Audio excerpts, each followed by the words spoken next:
There was an email I got this morning. I was that, just- All of those are for the peninsula Wi-Fi. This is what I thought, because I thought I should send it to Amy too, so I sent it, so. Okay, so let's call this, work session. Hello. The owl's in the way. The owl's I'm in just the gonna way. move it over a little bit so I Okay. can see you. Sure, you really don't wanna see me better. Okay, anyway. So, Amy, Dan has graciously, and is saving my brain. Agreed to take over all of the housing stuff. So what I typed up for him are some of the things that we're currently involved in. So first of all, we did receive the DECD grant. We did finally receive the contract. And we probably have to add it today to vote on it. So I just gave you all the key people that are part of that grant. Greg Hitch will be the key person on the grant going forward. Castine was key, but we agreed that Greg could do it since he's your agency. So he'll be planning the meetings and all of that. So just so you know that, that's who that is. Ben Averill will not be at any of the meetings, but he's who wrote up the contract. And then Deborah Johnson, just in case you ever need help, is the director of Main State Housing, and she's also Craig's sister-in-law, so it helps. The next thing that I put on there is that I've been attending the MCDA Waking Up Wednesday speaker series about housing. Every other week, they have someone new. Last week, it was USDA that came on and talked about all of their housing grants for as long as they last, right? So that's a really good resource. And then, there was a group of a Castine housing initiative that included Bobby Bott, Bill Tinney, Brooke Tinney, Bob Holmberg, Patrick Sweet, Ina Schoenberg, Jamie McNair, Ann Price and Leslie Good. Here's the I got it back. And they have been meeting, and one of the people that they met with was Peter Roth from Island Workforce Housing. Yeah. And he was like the treasurer to get the Deer Isle development together. He is a wealth of knowledge. And then I gave you John Egan's Yep. information, and then Ryan Fecto, another person with community development and strategic initiatives at the state level. Okay, so the next Zoom meeting for, Wake Me Up Wednesday is next week, or is actually, I think it's March 5th, March 5th. I think it's just Wednesday, Yeah. okay, And if you can't go, I can go. Okay, no, I can go. Derek goes as well. No, I can go, And so you and Derek can discuss it. okay, Which is always nice. Yeah. And so the other things that I sent you, I sent you a presentation that Ryan. Yeah. Fletcher did, that was just a really good overview of the Mains crisis. I sent you, that group in Deer Isle. Yeah. Hired the Camone and Associates group out of, I think they're in India, I think, to do a housing needs assessment. And it cost like $16,000. And it was amazing. But what I found was that we could get most of the same information out of our comp. oh, great, So I sat down and started going through our comp plan. Yeah. And just pulling data. And so ours isn't as pretty as theirs, but it's a good start. It's way cheaper. It was just my time. So it was way cheaper and it's a start. I think you'll have to do a lot more yeah. to get it really up to speed, Okay. but at least. And you just And emailed me, right? I sent you that. Okay. I sent you both his Okay, and that one. okay, And then just this projects thing. But, I just wanted to make sure that you were gonna be okay with doing, the meetings and, and. I mean. the only problem is that in, end of April through the middle of May, there's that long planned vacation. Sure. So if there's meetings during that time, somebody else will pitch in. Somebody will do it, and Okay. I think April 2nd is the last one Okay, for those more Okay, no meetings. But yeah, and if you're gone, I can go to a grant meeting Yeah. if you need me to, and give you notes or whatever. We can all, But in your discussions with other communities, have you encountered another community that says, say, that has so few options in terms of where you could build things? You know, I mean, like one of our issues is, you know, even if there is an obvious place, like, okay, this would be a great place for a housing unit. And so, I'm just curious if, you know, a DI or DIL basically had that same issue where they're, I think they did. I Okay. think They had a hard time, you know, choosing a place, and if you go to the comp plan. Yeah. housing, our top plan or their. Our comp plan housing chapter. The comp plan committee had to choose growth zones, Okay, and that was so difficult. They wanted them all to be on NEC. And we said, we can't build 50 more housing units on NEC. I mean, well, we could, but I don't know if everyone would have water. So we put some of the housing zones off NEC. But we were uncertain as to whether or not they were in the right places. Now, one of them, we did put right by Doug's land. right. Because just in case he wanted to ever expand. One of them we put further out on 160. It just reminded me, Doug whose land is connected to the town septic system, or it's got its own drain field. It's got its own. It's no drain field. So, so if you look in the comp plan, Yeah. there are growth areas. The growth areas are important if you want the states, if we need state funding, Right.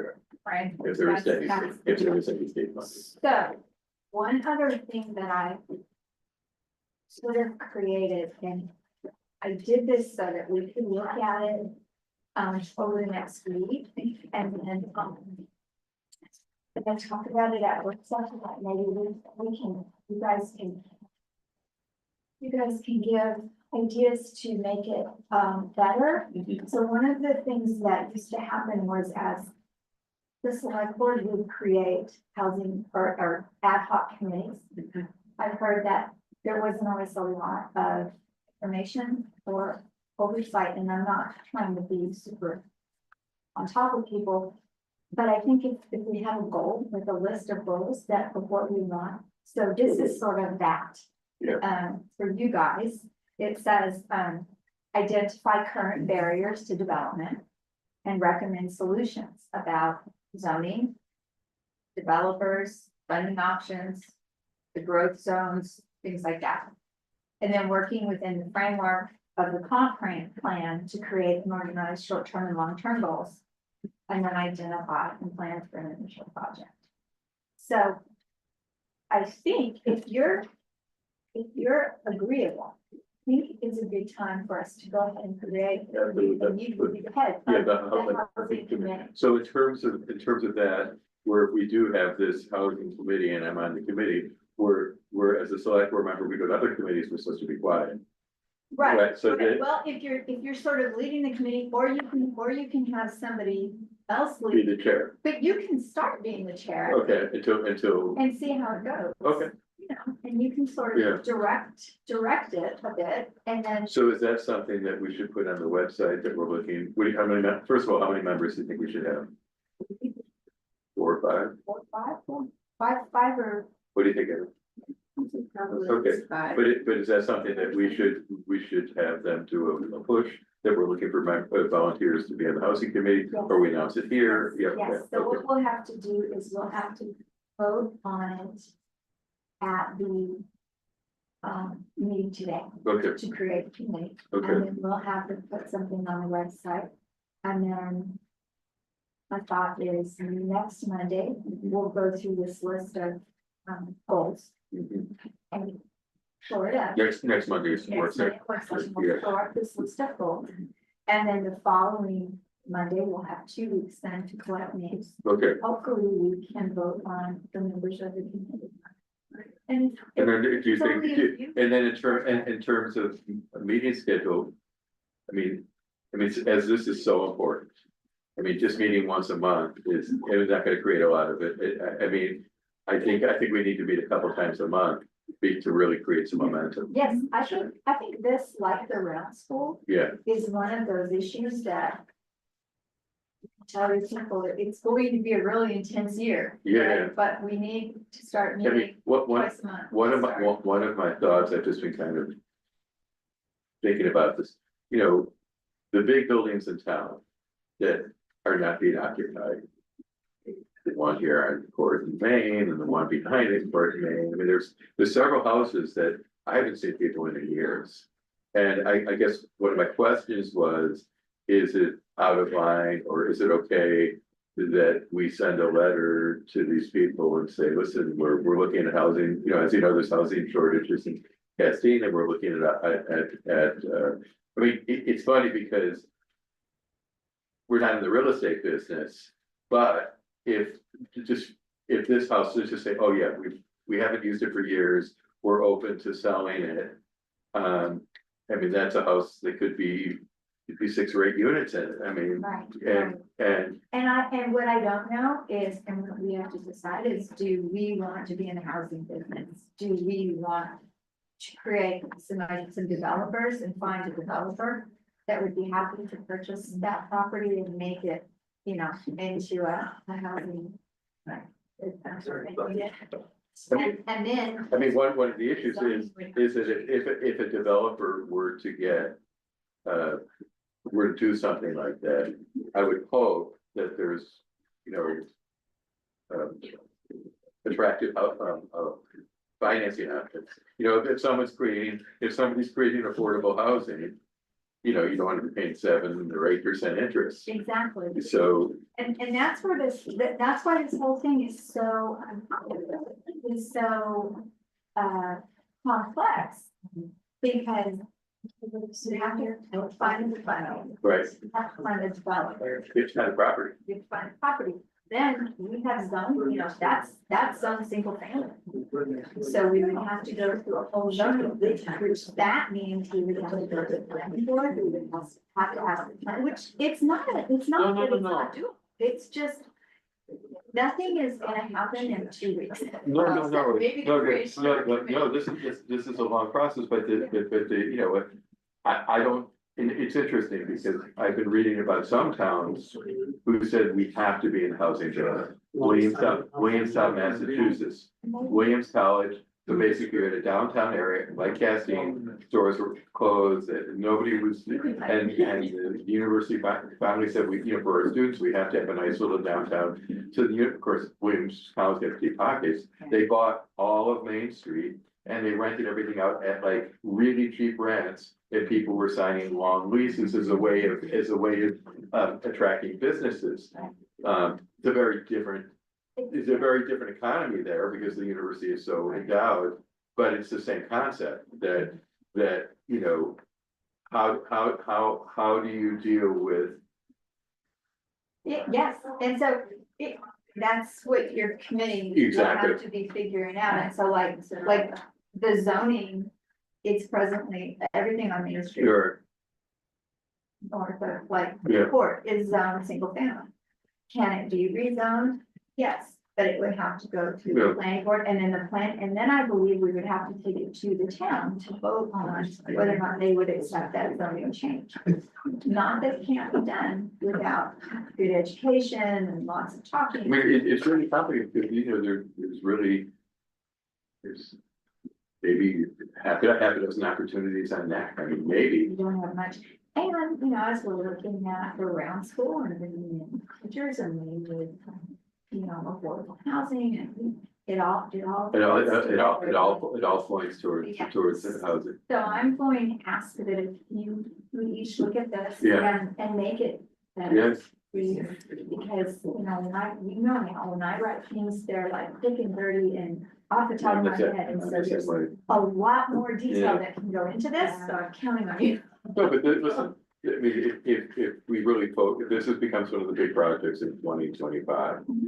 Not that we're gonna fix it this year, but we can really make progress. Right. And in terms of the community, I was looking back on this initial group that you have in your notes, there were 9 10 people, I think, That was the Peninsula Wide Committee. 9. That was through the UU Church. Right, that was your. Right. So, but I was just thinking that also because this is a pretty big lift that, you know, you might want the committee to be more than 5 people. You might want it to be some. I was, You know, you don't want it to be so big you can't. no, but I would like it to be more, I was just concerned Without being about, more diverse. we have such a hard time getting volunteers Sure, that yeah. I didn't want to set the sites too high and then. Yeah, of course, of course. Well, But I think we make it a range. Yeah. We make it a range, we can say between 5 and 9. Okay. Whatever. Now, the other thing that I just. Oh, but that's all. Yes. No, I want to speak to the group at the Union Church that was working on it. The hope was that we got some interested people from the town and it would move to a town committee.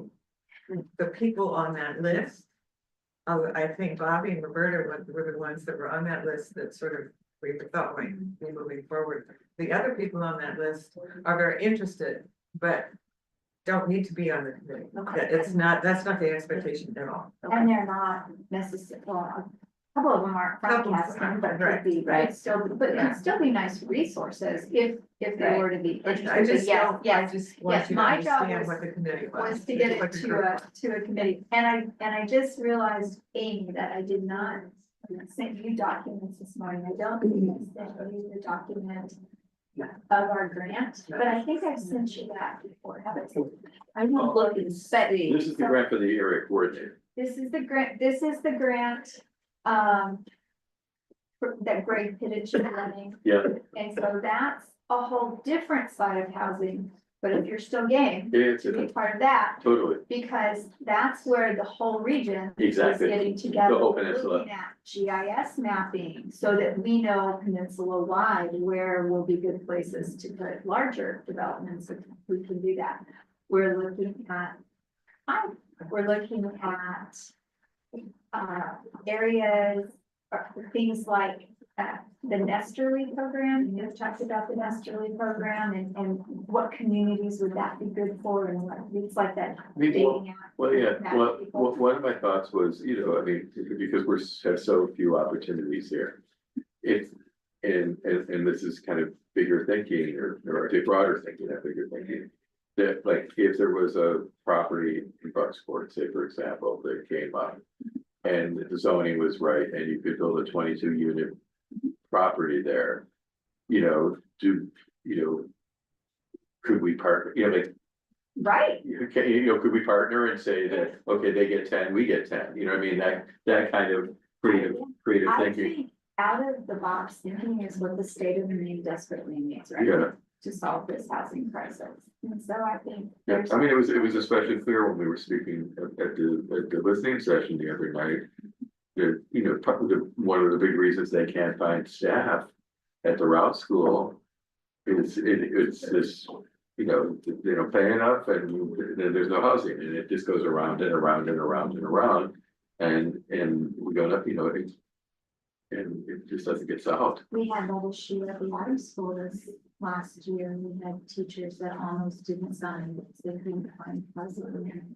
So it's, I think the clinic has this issue, I think the may probably. I mean, I remember someone saying that yeah, somewhere along the way, but Castine could support 50 units very easily. I think we could, and that's what I started doing going into that housing Right. study, was taking all of our information, and so as you guys continue Okay. on with that, you can come up with a number, which will be. Yeah. Because if we break it into pieces, okay, if we need 50 or 60, whatever the number is, and we say, okay, we could partner with Bucksport for 10, we could go for 5, you know, what I mean, like, I don't think we're gonna just be building a 60 unit, building and solve the problem. I mean, I just. And I think, oh, Tom. Seems like I say the same thing every time I'm here. It seems like this keeps coming up like sidewalks, Huh? right? It just keeps coming up. We had this for a number of years discussing this, and I think we had it in a 10-year plan. And basically, we said the affordable housing we had because we have the trailer park area. And that was supposed to have another 5 3 units. That only one 3-unit was built, the other 4, I'm not sure what's going on. But we directed it in that direction because that's where our affordable housing could be. And then he's done different things. And we're working with Doug Cruz Yeah. to try to Yeah. complete that project. We're trying to help Doug find some accessible and fair financing to help him. I mean, it's a tricky situation because that's Right. private property at this moment. So we can make suggestions to Doug, we had the people from the Grow America Fund. You know, at a meeting and he's been in touch with them, but it's a difficult situation because we can support him. In resources, but I don't know what else we can do other than say, okay, here's a resource and here's a resource and it's private property. Well, originally, and Dan, you weren't here at the time, but I mean, during this planning that we did, now I'm talking almost 15 years ago. Right, they were talking affordable housing at $375,000 for a house, which was totally ridiculous. And then they were talking about grouping. It was always off neck, it was never on neck, and off neck was 2-acre zoning. So basically, they were gonna come and put 10 houses on 20 acres. And put the other 10 green. But then all of a sudden, they came up with the fact that, okay, now, because there was some controversy, we were gonna build these $375,000 houses. Every 5th house would be $100,000 house. And we asked the question, how's that gonna happen? Who would buy at that time, 375,000 to have $100,000 house next to it? So I mean, we've gone round and round with this for a number of years. And Doug was on that committee. And we thought we were going in the right direction. I mean, listen, if Doug decided that he wanted to subdivide that and sell that to a developer, or we could, if we had our own development authority, if we created our own development authority. You know, he said, okay, I'm prepared to sell that property, that makes it easier because we actually would have control over it. I agree. The only thing that, and we found this out, which we were shocked. Because it's a trailer court, he only has so much that he can sell or build. He can't take all those trailers out of there by state law. He can't. Yeah, and we didn't realize that at the time. It might, I don't know if it's changed, but they're constant, they're constantly making updates, but. These are all things that we need to look into, and one of the things that that will come hopefully out of the grant is, do we create a regional housing authority? Mm-hmm. Does Castine create its own? We talked to some people last week at this Wednesday morning call, and I asked him, he was from USDA and another federal group, and I said, do towns go together and create regional housing authorities? And it kind of made me feel good that he said, I've never heard of that. And I was like, where I used to live, the Ulster County had the Ulster County Rural, and they would create these cul-de-sacs like this, and so they would have a driveway, a 2-bedroom unit attached to another 2-bedroom unit with a little parking, and then it was just like a little cul-de-sac, and they would build let's say 25 units in each one, and the rents were all like $1,000 a month. They were subsidized. There was county money that went into it to keep the rent down. So, these are all the things that your committee gets to look into Okay. and come up with answers for us Okay. and bring back some recommendations Okay. to My the pleasure. select board. Thank you so much. Okay. Okay, can we adjourn this Yes. meeting, please? I'll move to adjourn. Yes, All in second. favor?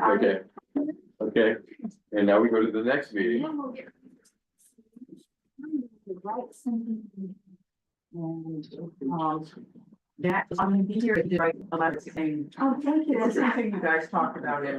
And I see, did he I send? think he may have He sent sent, backup, I he think. may have sent backup. Okay, this is what he did last time. It is, it's just a, Yeah. and then of course he stopped at his CD, so. Yeah. Info.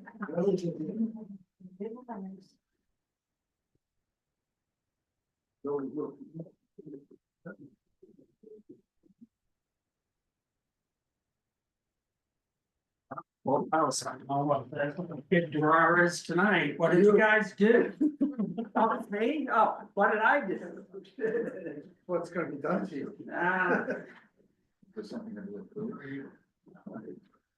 Okay, hold on a second here.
Meeting of the Castine Selectboard order. We have a forum. Are there any additions, deletions, or changes? No? Yes, well, we are gonna have a executive session that's actually on the posted agenda, but didn't make it on your draft. For personnel. Right, that's after the library board works. Okay, sorry, it's not on this agenda, sorry. Just wanna make sure I get it on there. I'm gonna say the And that record is for the a- most amount of meetings in one I select board. think so, yeah. I think so, we're going for the record. No decisions will be made All right. anyways, I All hope, right. I don't know. So we can move on to sign warrant abatements. And abatements, so the first, we have. A Castine general fund warrant of $70,211.78. Do I hear a motion? Is there a second? Nope, I'm just looking at, yeah, Karen was looking at it. Can I, procedurally, I want to stand from the vote because there's a check to my husband in this warrant. Sure, but So, can I okay, second you can it? second. Okay, and then I'll just abstain. Okay. We actually have a policy that says that if there is any checks that are. That is automatically like cut out of that, so you can approve the warrant, Okay, just not. it just, and then we'll automatically. And I can put abstains from, check the. That's fine, I want to make sure that it's, Yeah, that it's, yeah. kosher. We don't ever wanna get caught where we can't pay any bills, and in small towns that could happen, so. Oh, right, so if Yeah. it was, if one of Yeah. them wasn't here. Yeah. Right, No, yeah. he wouldn't get paid, would he? No. Thank you for being, Yeah. having integrity. So I will say that this warrant covers 72 vendors and 133 bills, and as Amy mentioned, many of them are reimbursements to the Castine Fire and Rescue Department. Also, the installation of 3 new streetlights is on here, and there were many other items. Is there any other discussion? Hearing none, all in favor? Aye. All opposed? Good. Thank you. And now we have a water department warrant of $89,660.60. I will move that we pass this warrant. Second. So this one had 7 vendors and 8 bills, but the largest thing on here was our $64,000 payment to the bond bank. That's the capital, With the annual thing. with the annual payment to the bond bank. So that's why it's such a huge water warrant. Okay, is there any other discussion? Okay, all in favor? Aye. Thank you. All right, now to minutes. Okay, Tuesday, February 18th, public hearing meetings on parking. Yeah, the parking. Ordinance, traffic ordinance. Do I have a motion to pass those minutes? I'll second. Okay, is there any discussion? I had just one comment on the back side of this. I think we had an amendment that made it into the new ordinance, but wasn't captured here. Where in Article 2, under the park restrictions 2.19, in addition to the change noted here, we also changed the time frame from 6 a.m. to midnight. We changed to 6 a.m. to 11 p.m. so that it was consistent with the overnight parking hours. Like I said, it is in the new ordinance, just not, it's not. Okay. Okay. With that change, all in favor of accepting the minutes? Aye.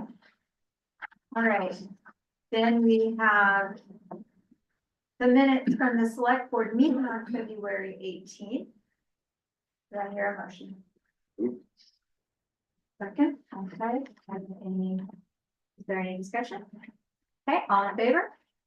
Aye. And then we have the minutes from the public session, public listening session, discussing sidewalks and traffic calming. I will move that we accept those minutes. Second. Okay, all in favor? Aye. And now we have the work session minutes from Monday, the 24th of February. Do I have a motion? So moved. Second. Okay, all in favor? Aye. Aye. Next, do we have a budget work session minutes from Tuesday, the 25th? Do I have a motion? Yeah, Yeah. okay, I'll second. And all in favor? All right. And I did not vote because I was not present. You are ahead. Thank you. And finally, I think it's finally, yes. The notes from the town and gown meeting on Friday, February 21st. I will move that we approve those notes. Second, Okay, all in favor? I was not present. Appreciate your. Okay. Okay. Next is old business. All right. Back to the golf club. We received a letter from Jeff Stonnon, the co-chair of Golf and Greens. And I'm going to read the pertinent parts of the letter. They are: the recently dug retention or water storage pond on the golf course is being filled by rainwater, snow melt, and groundwater running down from the natural spring upland of the pond. In other words, it is filling naturally without human intervention. There is a well, but the golf club is not drawing water from that well to fill the pond. They have used the well pump in the past. They might need to use it again in the future, but would be in accordance with any town directives regarding water conservation.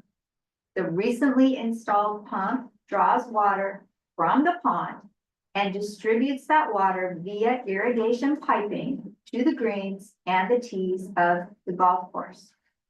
The golf club is not in any way pulling water from the aquifer. And I'm going to say here what he says in his last statement, which is, if you have any further questions or concerns, contact the golf club at info@castinegolfclub.com. So I would appreciate it. We're not going to take any questions on that. If anybody has any further questions, please contact the golf club. Thank you. All right, new business. We're going to have an update from Oliver and Associates. Elise, hi. I'm Annalise Hafford, for those who don't know me. I have hard copies because I'm old fashioned, so I'm gonna show the select men and women, and then I'll show the crowd what I'm talking about, all right? I'm sorry I wasn't more modern with my presentation tonight, but we appreciate the old fashioned look. do you? Okay, I'm way too old fashioned. I hate to admit it, but I need to get up to speed, but anyways, we were hired to do a design for the C Street pump station. We worked with the town to get a grant for a little over $1.7 million. So we do have some funding to move ahead and get that pump station upgraded. It's a challenging project, and since we did get the funding, the dock has flooded, and so now there's going to be some considerations for storm surge, and this pump station can no longer sit like a wet well mounted station, because it would look hilariously horrible at that site. So it's gonna have to go in a building. So I wanted to come to the meeting tonight to kind of go over some ideas of what the building might look like and get opinions from the public on that and from the selectmen, and some direction as which way we should go. So this is preliminary. We haven't spent a lot of time on it. We don't have access to the grant funds yet. It takes time to get those funds available, but we're working towards that with the town. So right now, this is just and I'll show everybody behind me, this is just a site plan of what's there now.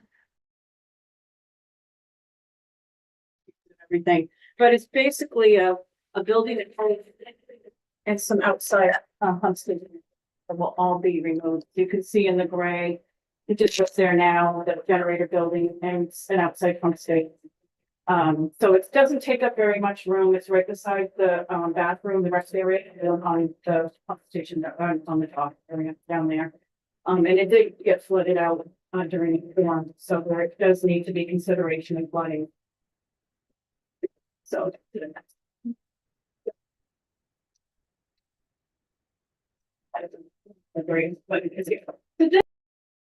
what the new building might look like, just on the plan view, what it might, everything would be potentially inside. And we would have an entryway in the front, and the wet well would be over here in the corner, which is the wet wells where the sewage goes. So basically and this is preliminary, just kind of a plan view of what the building size and what it might look like. Taking up space right where it is right now. I haven't looked up the easements for how far back we have to be from Maine Maritime's property yet. We will be doing that obviously before any final design or anything. This is just to talk about and get, because before we waste any time on design, I want some input on what you want the building to look like and, you know, just the features on the outside of it and if the orientation seems to make sense. There is a hydrant down there and some other things that are gonna have to be located, but the project will pay for that. So then one of the options that I was talked to me about is having a brick building similar to Maine Maritime Academy's building. So we did a basic rendering on what a brick building would look like based on the size of what we've got there. This would be the side facing the parking lot. This would be the side as you drive down the road to go down onto C Street. And these are the other two sides, mostly one facing the restroom and the other one on the back. Kind of a very, I'd say, basic building. We did put a little cupola on top, thought it might be nice for this area. Just an idea of a brick, if it was a brick building, what that might look like. Honestly, brick isn't my favorite, but this is one that was mentioned as a possibility to match. That's one option. Try to make the building look as nice as possible. I have a hard time for this. And then another option would be to do cedar shakes, and they wouldn't be the wooden, I wouldn't suggest that down there. But like the higher end vinyl, they have a nice product that they look just like cedar shakes, and you can get some really nice looking color options with the roof, and then we could do some metal on the top part. I still left the cupola on there because someone that I worked with for many years really liked to see that cupola on there. But that's another option, what it would look like if it was cedar shakes, and that's something where you can. How many square feet is the building? Excuse me? How many square feet is the building? It's probably like, maybe 20 by 16 or something like that, Like 16 by, yeah, Okay. not very big. Okay. Enough to fit a generator and a pump station. Yeah. This would be another option to do cedar shakes. I like these. We do a lot of them. They look really nice. They can be quite attractive. And the color could be picked by the town. You know, whatever you guys think would look good down there. We're not an architectural firm or a civil and environmental engineering firm, so I like to have input on some things. And then another option would just be clapboards, and I did this one because that's what's down there now. You have the clapboard restroom area, not that you exactly look to match that, but that is an option. Just regular clapboards. So there's some options. I mean, all of these are minor in nature, and we can do a lot of work before I have any feedback. So tonight's just kind of give you guys an update, and we're kind of just really getting going on this. So we were flooded with work during this congressional. A lot of our clients got funded some pretty big projects, and that Eric Hardy's the engineer that's going to be working on this with me. But I wanted to come and just kind of go over it. Right now, what underground you have, that might be interested. This is what is underground for a pump station now. You can see how deep it is and how dangerous. They have to go down in that can. And what we would be doing is bringing all that equipment out of the ground. It would go in the building. They would no longer have to enter that metal cavity. How deep is that? How far down? It's about 15, 16 feet. Yeah. It's just not real safe climbing down the ladder like that. Actually, there's one that we're rebuilding in Mechanic Falls that's probably 30 feet deep, and there's an elevator in the tube. They have to actually go down in the little elevator, and I've gone down in there and it's not fun. But this one, they climb down a ladder. But the water did cause some issues, and everything's been, fixed. These are pretty reliable pump stations. These old Smith and Loveless pump stations. I mean, that's very old. I think 70. I think it was built in 1970. Oh, 1970, yeah. Yeah. So it's, yeah. So, but then that's what we'll be replacing. So I don't have to have any answers tonight, but I wanted to come and give you an update and see if you had any input or. Yeah, Is there anything that would prevent us from having to be a bigger building? room. Yeah, room down there. If you go back to the drawing, So there's a very, very limited footprint. Yeah, so like this is the parking lot out here. Yeah, See that dashed line that kind of delineates where the parking lot is, and then Yeah. that's Maine Maritime Academy's back line, and that's their wooden fence right there. and the building down below it, that's the restroom. That's the restroom. But the reason I mean, and I know we've got a grant to do this. Mhm. But, you know, there is talk about redoing the restroom at some point. Okay, And I'm just asking the question, if there would be a way to connect the two and maybe have a little retail shop or something and be, you know, like it would. Yeah, something, you know, people like, you it's like the know, pump but- station. Sorry. Yeah, no, Not far to go. Yeah. No, I'm just saying that if it seems to me that if we're gonna do something and we have other needs, why not? You know, and I know with the grant's gonna be like, Yeah. we could say, okay, this is that building. Mhm. And this is where that money's going and nothing's going over here, but it would seem to me it would be a good opportunity to design the two of them together. I think it's good to keep other projects in mind when you do them, because you don't wanna do this such that it, you know, interferes with what's And going the on only there. comment I have is, you know, we do have an engineering firm looking at what the future of Yeah. the waterfront could be. Yeah. And I would say that before we build anything, hopefully we can have more information so that this is tying into the bigger picture. Yeah, I have reached out to them and given them our, I didn't give them this sheet, because this is really this is not a final design. No. This is just to get some dialogue going with the town on what, you know, it might look like and so that everybody understands what's going on. But yeah, there's gonna be a lot of steps to this, but I did send them our site plan, because they didn't have the survey work, so they have all of our elevations. And we have tied into the storm data, so we know how, that's part of the reason why this building has that railing around it. Is we are gonna have to raise it up about 3 feet from the current elevation because of the storm surge and all of that. But I was planning to coordinate with them and make sure that we're on the same page. Okay, I'm just kind of pointing out that And it's they- up about 3 feet because of the storm surge. Concrete, yeah, it'll be all sealed, and then you actually have to step down into the building to the pumps because of the fact we need to have that sealed barrier around them because of the storm surge. Which everybody thought was something that wouldn't happen, but it really did happen. So, yeah, I just wanted to give you a little bit of an update. We hope to get the design well underway this year so we can bid it for next year's construction season. That's sort of the plan. And I don't want you to think that I think we have enough money to do the whole thing, even though you got a huge grant.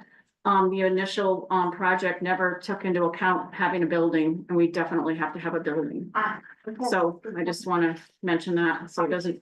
Dan, can you field a couple questions? I'm here, so I live 15 minutes from here, so I'm happy to take, while I'm here, take any questions, so. Mark?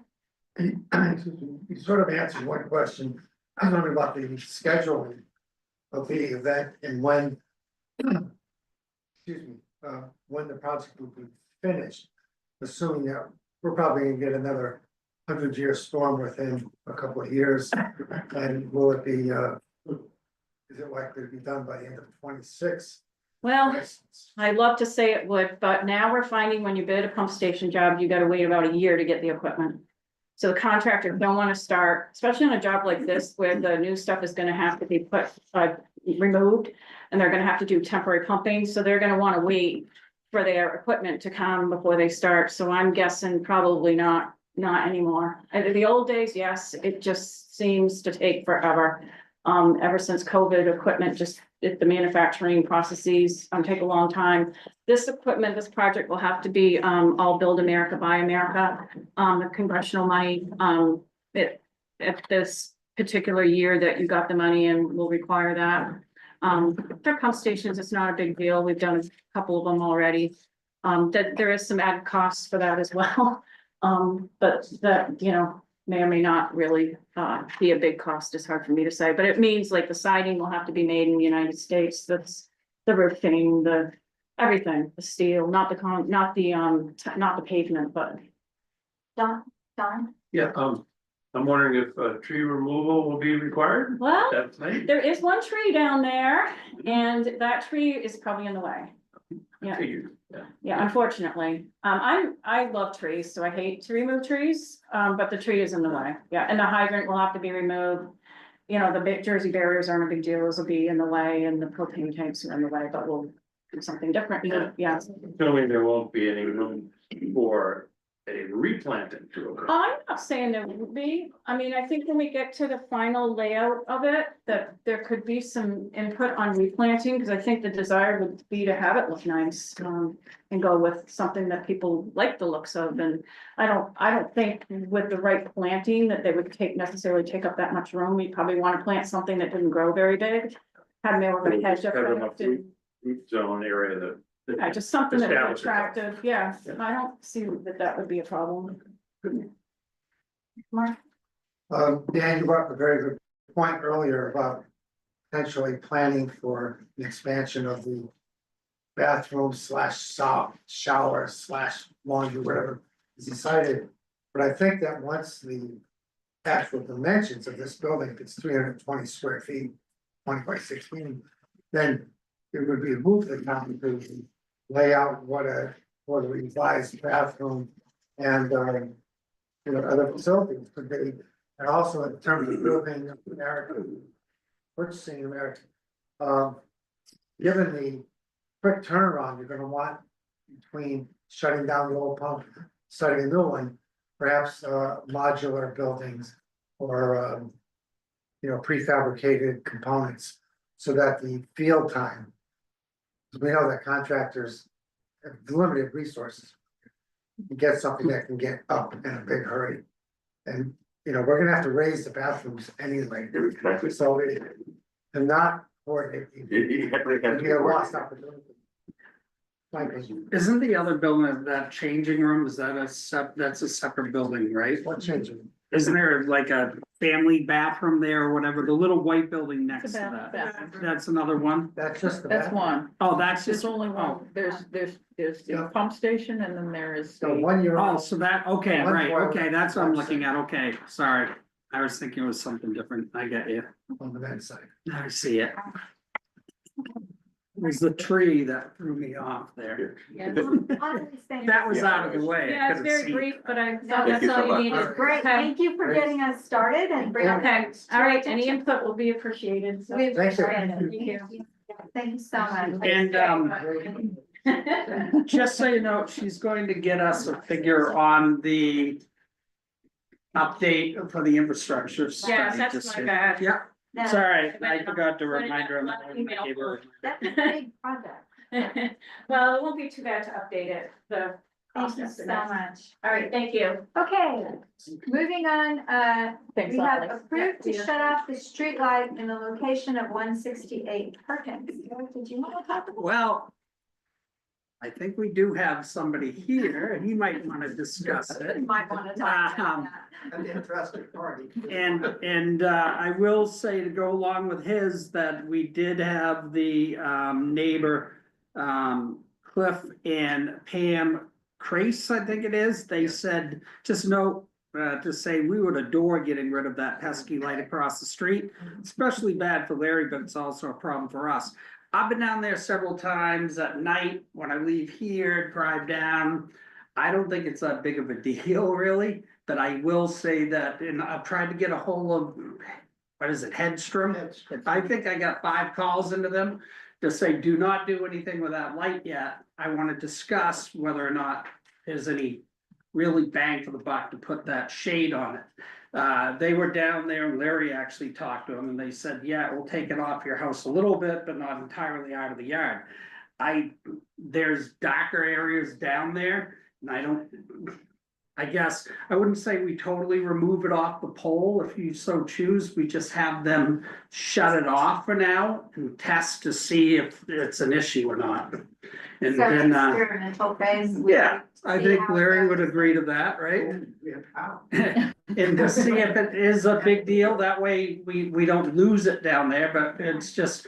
And then we can decide if we remove it entirely, and Larry already said he would pay to remove it if it came, due, so. And so there's not a way for them to shade it better or. They can put something on, I'll let Larry, cause he's talked to him about it. No, that was a shake. Okay, Larry?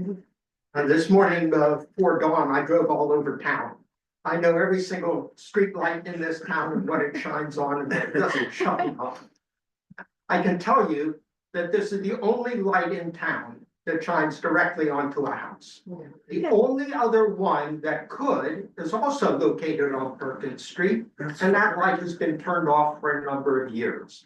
In fact, if you go down Battle Street, you can go half a mile, according to the odometer on my car this morning, and there are no lights. There are 2 spots on Water Street where you can go a quarter of a mile each, and there's no lights. You can go down further down Perkins Street, and you will go over 300 yards between lights. This is the only light that is shining directly onto a house, into my house, into the bedroom, into the living room. And even the curtains don't fully handle this situation. I've talked to Headstrom twice when they have been down there. What they have said to me is, you can put a shield on this thing, but you will, if you look up, you will still be seeing the light. This light is not at an intersection. All the other lights that really seem to matter are at intersections, and as a matter of fact, none of them is really shining onto a house. My neighbors are not only Pam and Clifton, but also the Codys directly across the street have also written to you saying they love to have the light turned off because it shines somewhat on them as well. Also, I think Maine is really leading the country on this sort of night pollution issue. Section 1769 of the statute is a wonderful piece of legislation, and Castine's been following up on it.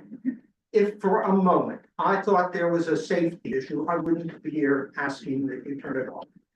But it's not at an intersection, and other lights are off or other stretches are. I think it would be very appropriate to turn the light off because the shielding is not going to do the trick. It can always be turned back on. And frankly, I think that it would make an enormous difference for me in the way I have to live in my house. So whatever you decide, I will abide by your decision. Thank you. Thank you. Thank you for all your homework as well. Does anybody have any questions or comments? I like the idea of experimenting with it Is there first a- before really doing something So permanent. I move we could go there. I move we turn it off for 3 months and reevaluate. I'll second. Any other discussion? All in favor? Aye. Okay, the light is off for 3 months. Carl, I gotta get a hold of them Okay. next, Yeah, I know, that's the next thing. Do it.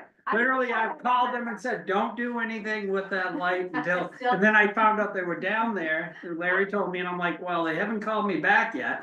So I called them back and said, I heard you were down there, don't do anything with that light yet. Oh, I wish I had that kind of. So power. you're saying I can call off the kid I was gonna hire with the. It's an LED, I don't know, he might have to shoot a lot of them out. Yes, you can call off the kid. Don, have you got your shade on your light yet? I don't need a shade, I just needed a light. Oh, you needed the light. We're gonna talk about the shade for the one in front of my house. Alright. I love my Yeah. speaker, Okay, in contrast to Larry, I love my speaker. alright. All right, moving I was gonna on. say, yours is in now though, right? Is what? It's on, it's It is there. functioning. Okay, cause I was down there looking at, and I thought it had a shade on yours though too. It doesn't, okay, cause I couldn't find one, alright. I believe the Castine Fire and Rescue Department wants to talk to us about a donation. Who's talking about it? Jack's letter. Oh, Yeah, really? Jack's You're really letter. not gonna talk. I have to. read Wait, Jack's he didn't letter. tell us to come here. Oh, you. No, you guys just came. No, dear members of the select board. I apologize that I am unable to be with you this afternoon. However, I'm submitting this letter in my absence for inclusion in today's meeting. During the last work session, we discussed Castine Fire Rescue Volunteer Association initiative to purchase and donate an all-terrain vehicle utility storage trailer and forest fire EMS transport skid to the Castine Fire Rescue Department. Our committee of volunteers has been working diligently to specify, source, and determine the best equipment to suit CRFD's needs in the replacement of our previously donated battery-operated ATV, which is now out of service. Since our last meeting, CFRVA has ordered a durable elite 18-foot by 7.5-foot dual axle utility trailer from Hardin Trailers in Bangor. We also ordered a QTAC, I'm sorry guys, I'm not good with this stuff, 85 EMSC forestry EMS skid with water axe pump and a Honda engine from Northeast Emergency Apparatus in Ireland. CRVA will reimburse the town of Castine the full final cost of both items as indicated below. So the trailer was $11,500. The skid and pump, hose and reel were $9,375.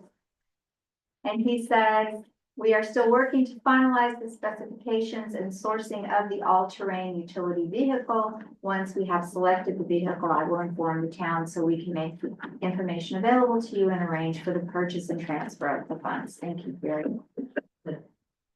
So that's that.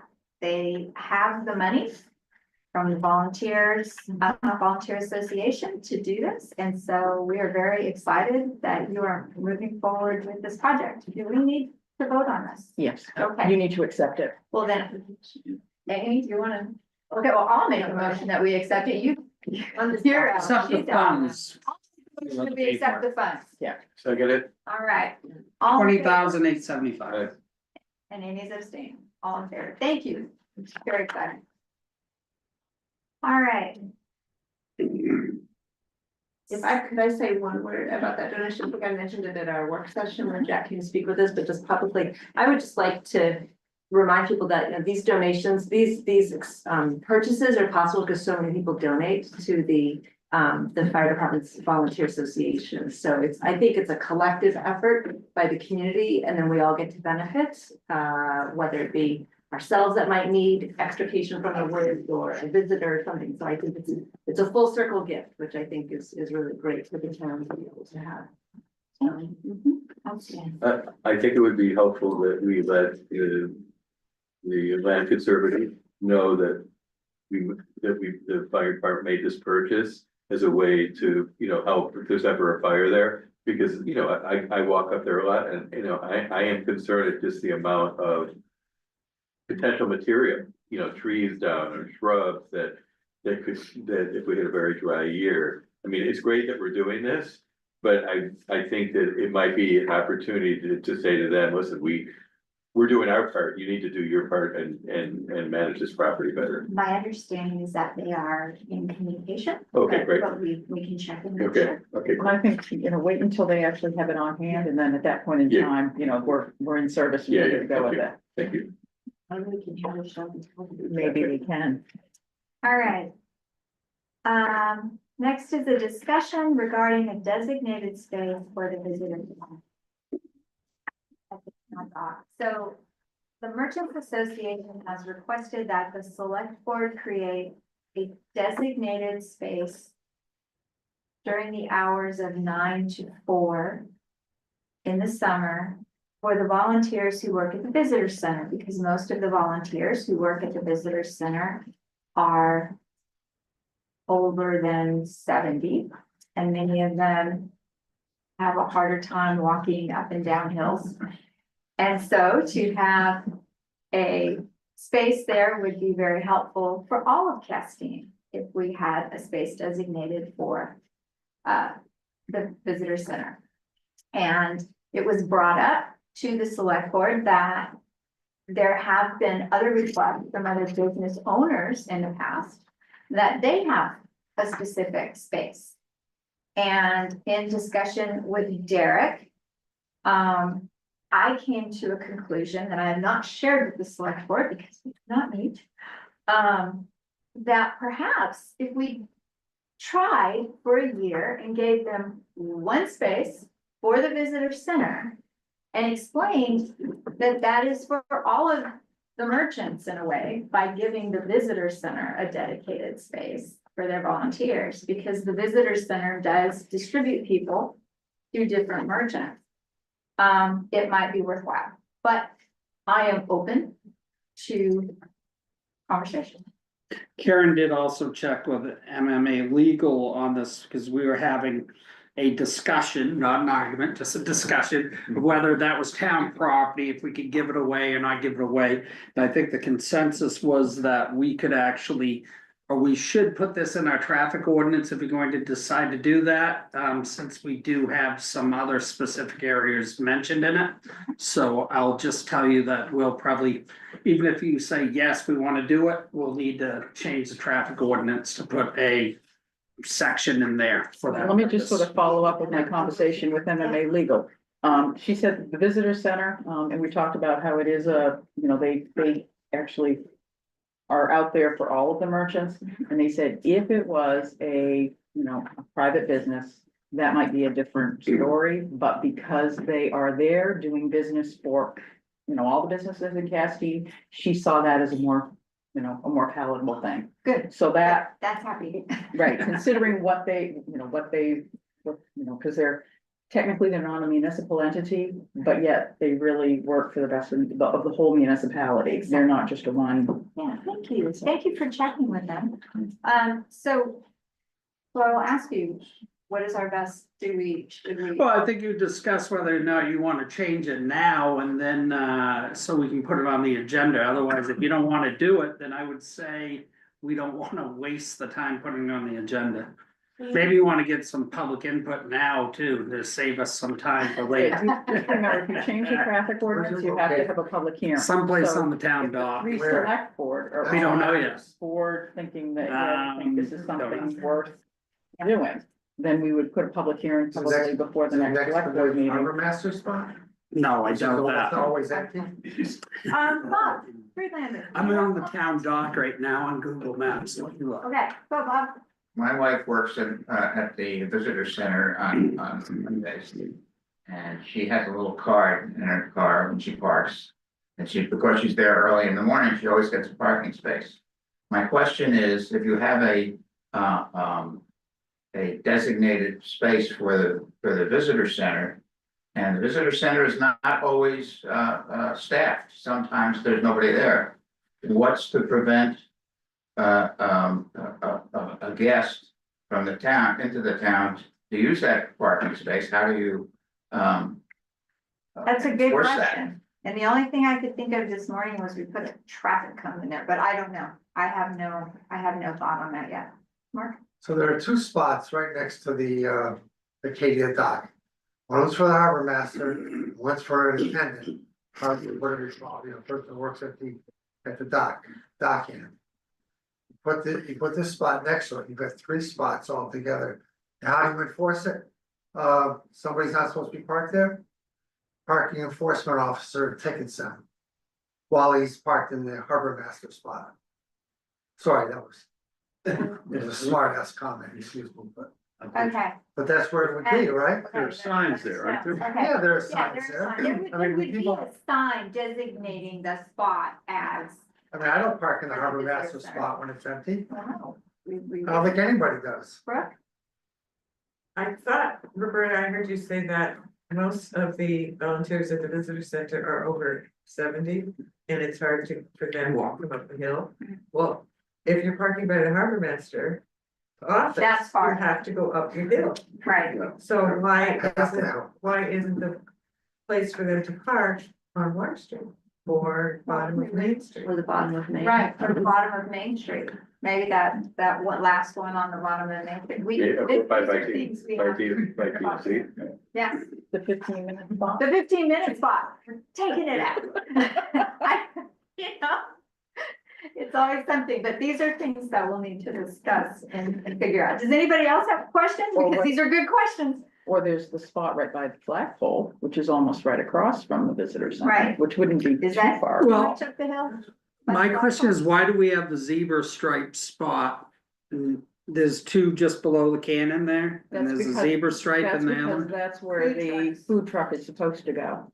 All right, But we haven't had two. yeah, that's good to know that one there. I get why that is, all right. Cause it can't go next to the other because it would block the view, right? So, all right. I think we will talk about this at our work session. Yeah. I need to think about it a little bit. We will all think about it and we will talk about it at our work session. Is that fair? Yeah. All right. I ask only that you come up with the spot that you would like to do. We will. All right, Don't worry. don't forget, we only You don't wanna have waste till time. like, Memorial Day to get this one resolved. So this is one that you can move quickly on. That's less than 3 months. I All right. Less than 3 months. Okay, that's quick. know, I was just joking with you, because you always say, well, can't we do that now? Well, this is something we can probably work Of on. course. All right, so a discussion regarding an early childhood education committee and a housing committee. So the two public engagements that we had, or well, we didn't have one on housing, but the one that we had on early childhood education was very well attended, even via Zoom. Many people were on via Zoom. We had some really good feedback. And so, so that we can discuss it, I will make a motion that we create an early childhood education committee to look into how we proceed with the round school building. There a second? I would second it. Okay, and now we can have discussion. Is there any discussion?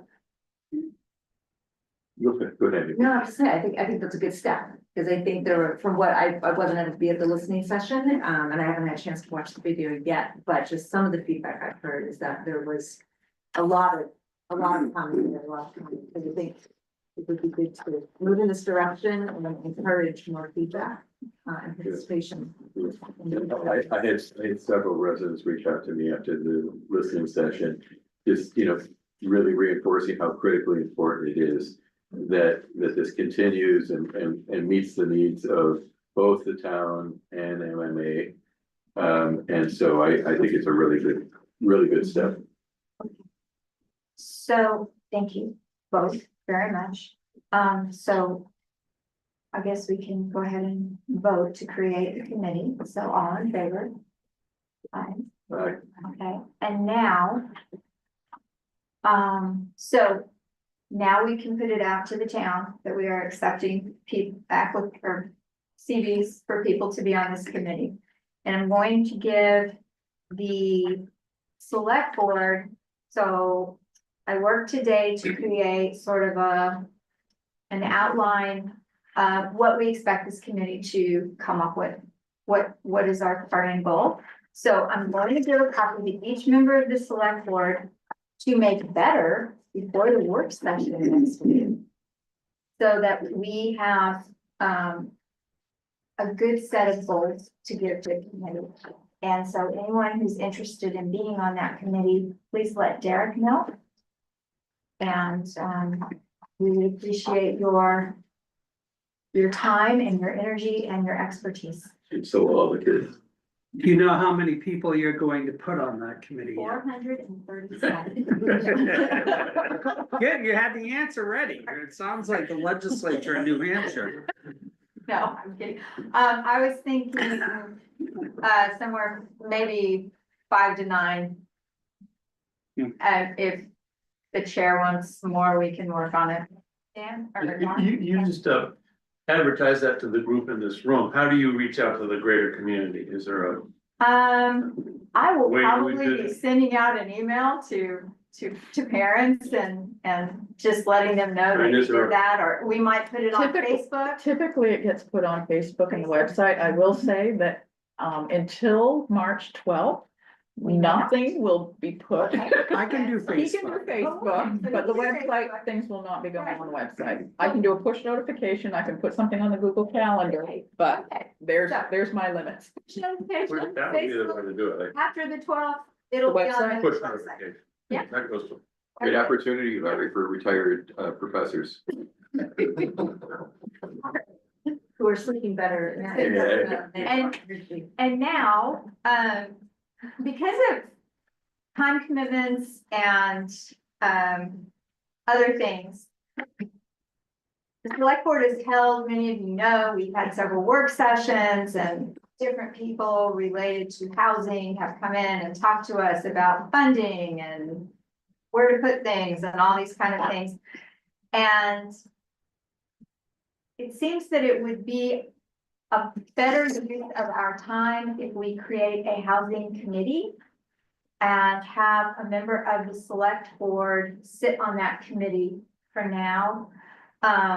That committee can eventually perhaps move into the comprehensive plan implementation committee, that there will be a comprehensive plan implementation part on housing. So they might just slide into that.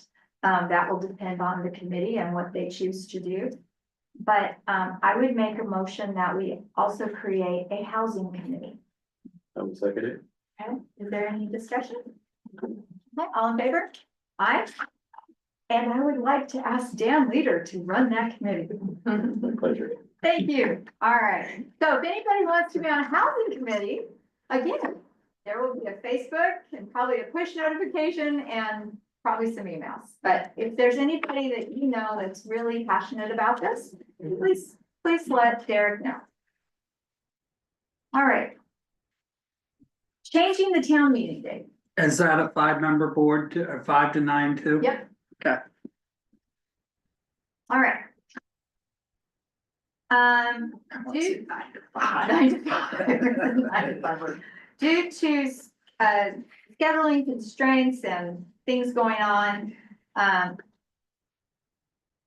would like to move that town meeting be on Saturday, June 7th at 8:30 a.m. It will be later than usual. It will not be May. That's this year only. It will be moving back to May next year is the plan, but that's what we could do for this year. So. I second it. All right, all in favor? Aye. Can I just, has anybody checked with the school board and library trustees to make sure that they are available? We have an I thought of that like this morning. So I just met with them today. I should have thought of that. Here later. All right, Well, that's like- we'll get with them. So we Yeah, should double thank check you. and make sure We'll that, double like check. Derek Perkins, make sure that the superintendent, because he needs to be here for that. So Thank you. Do we need to rescind that vote that we just Nope. took then? I think you can do it. Condition? I mean, if you check with them and everything's good. I didn't we're good to see go. the If it's vote not, happening in the then audience, the so. next time, the next meeting, you'll have to change it. You weren't looking hard enough, Derek. I wasn't looking over there. I was looking at the YouTube 180 like this. We will check with them. Karen. David? Can I ask you a question? Well, what are all the things that have caused the dates to change? Just the scheduling issues, blah, blah, blah.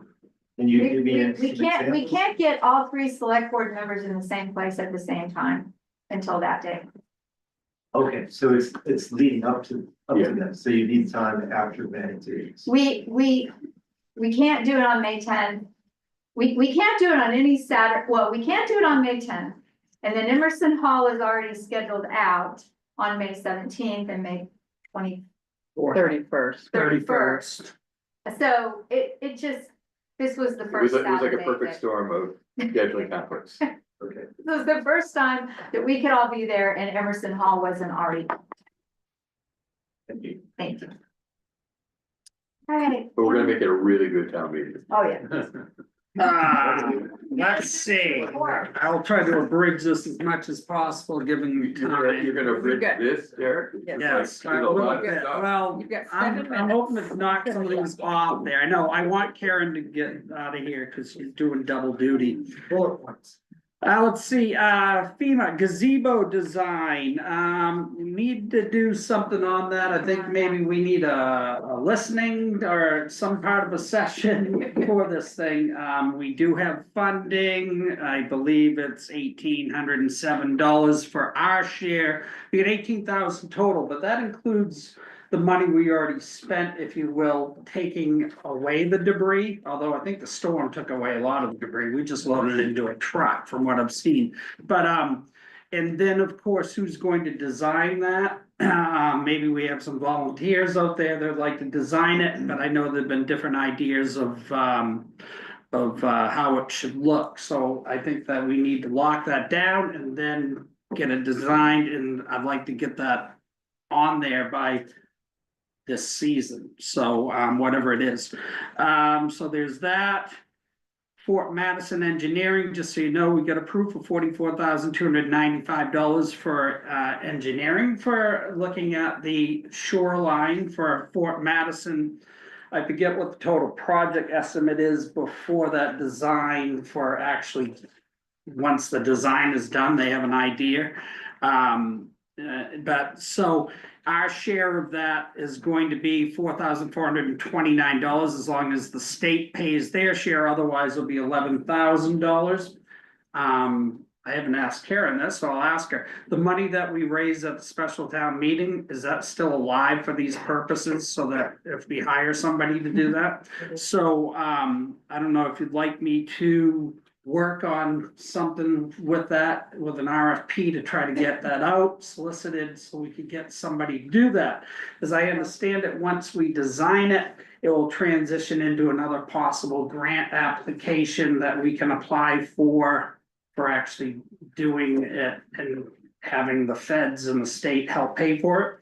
Water Street is still hanging out there. It's stuck in environmental review. I did, while looking for something else for Karen and I for bookkeeping reasons, I did see Water Street had a price tag of like 800,000 right now, just so you know, and that's before any design and engineering. And whether or not that particular plan would work, that was something they scratched together by just looking at pictures and when they came here. I don't know if that's gonna work, just rip-rap in that area, but hopefully that will come through sooner than later. Let's see, I won't go over all the things that I'm working on, but wells, I'm working on the wells across the transfer station. I did get into those files. I got some contacts at the state I gotta do. I need to wait for Randy or representation from the fire department and Sean, and when Adam gets back to review closing Water Street for some underground power and water line work that's gonna shut that down sometime in April. And we wanna make sure we have a plan for traffic movement and everything else, since it's not gonna be moving through there for a few weeks, or at least while they're working there. How long? I don't know yet. It could be potentially up to a month. I don't know. I don't think it should take that long, but it could take a few weeks. I'm thinking once they get because they're hydro trenching it, so they're kind of blasting through. So I'm not sure yet. Is their plan to open the season? Yes. Okay. So that's why they want to get it done. It's supposed to happen sometime in April is the thought, but it could be May, but I think the asphalt plants will be open by then.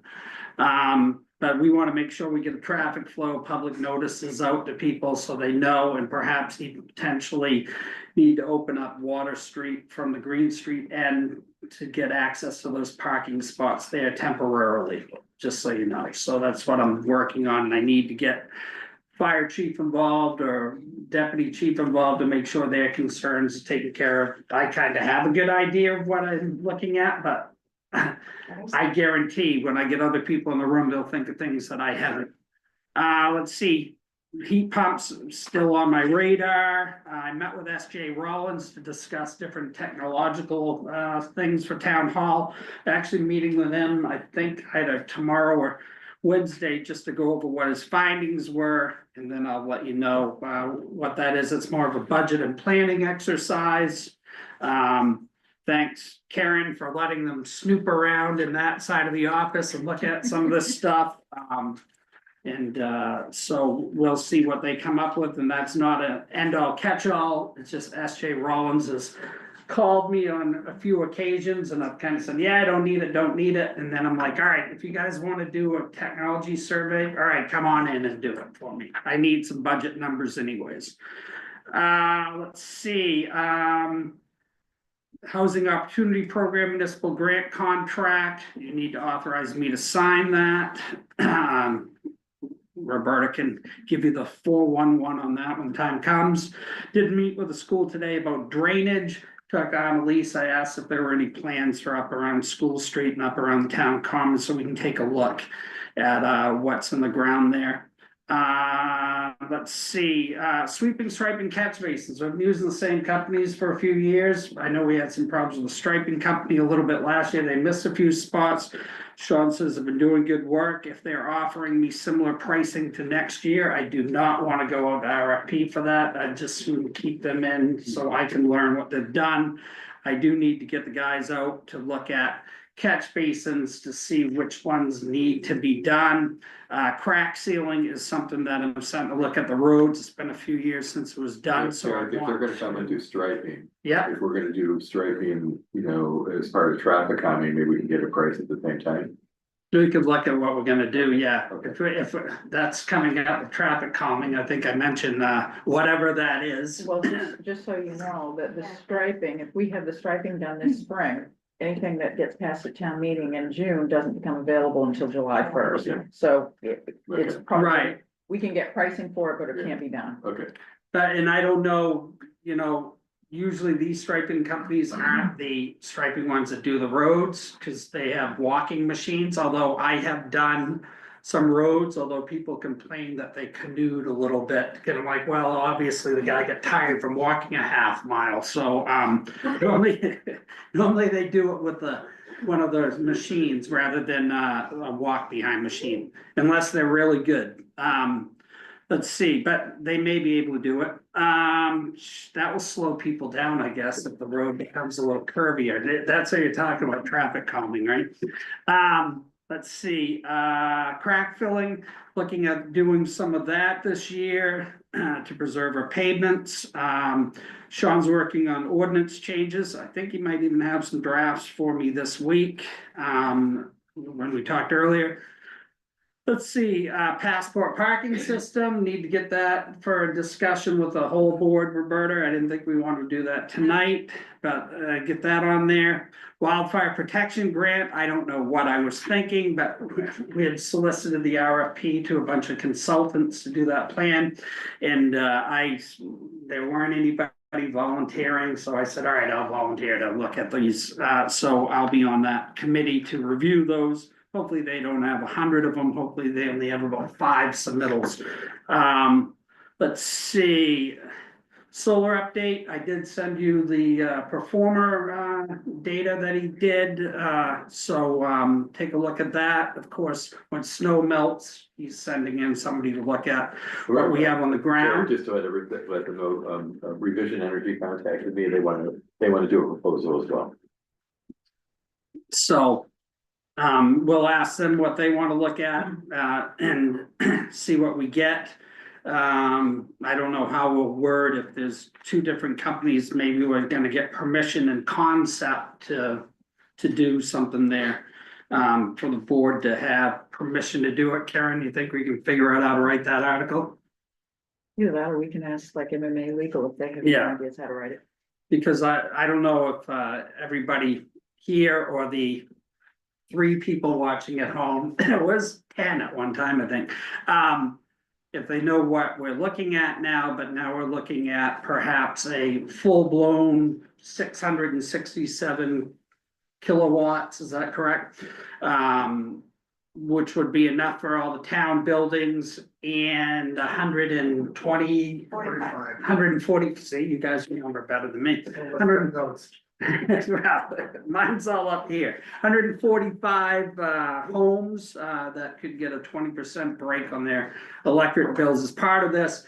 And Dan, how many millions of dollars is that worth to the town over the lifetime or the first It was- 20 years? It was like $2.5 million. Right, at least. It was millions of dollars. Yeah.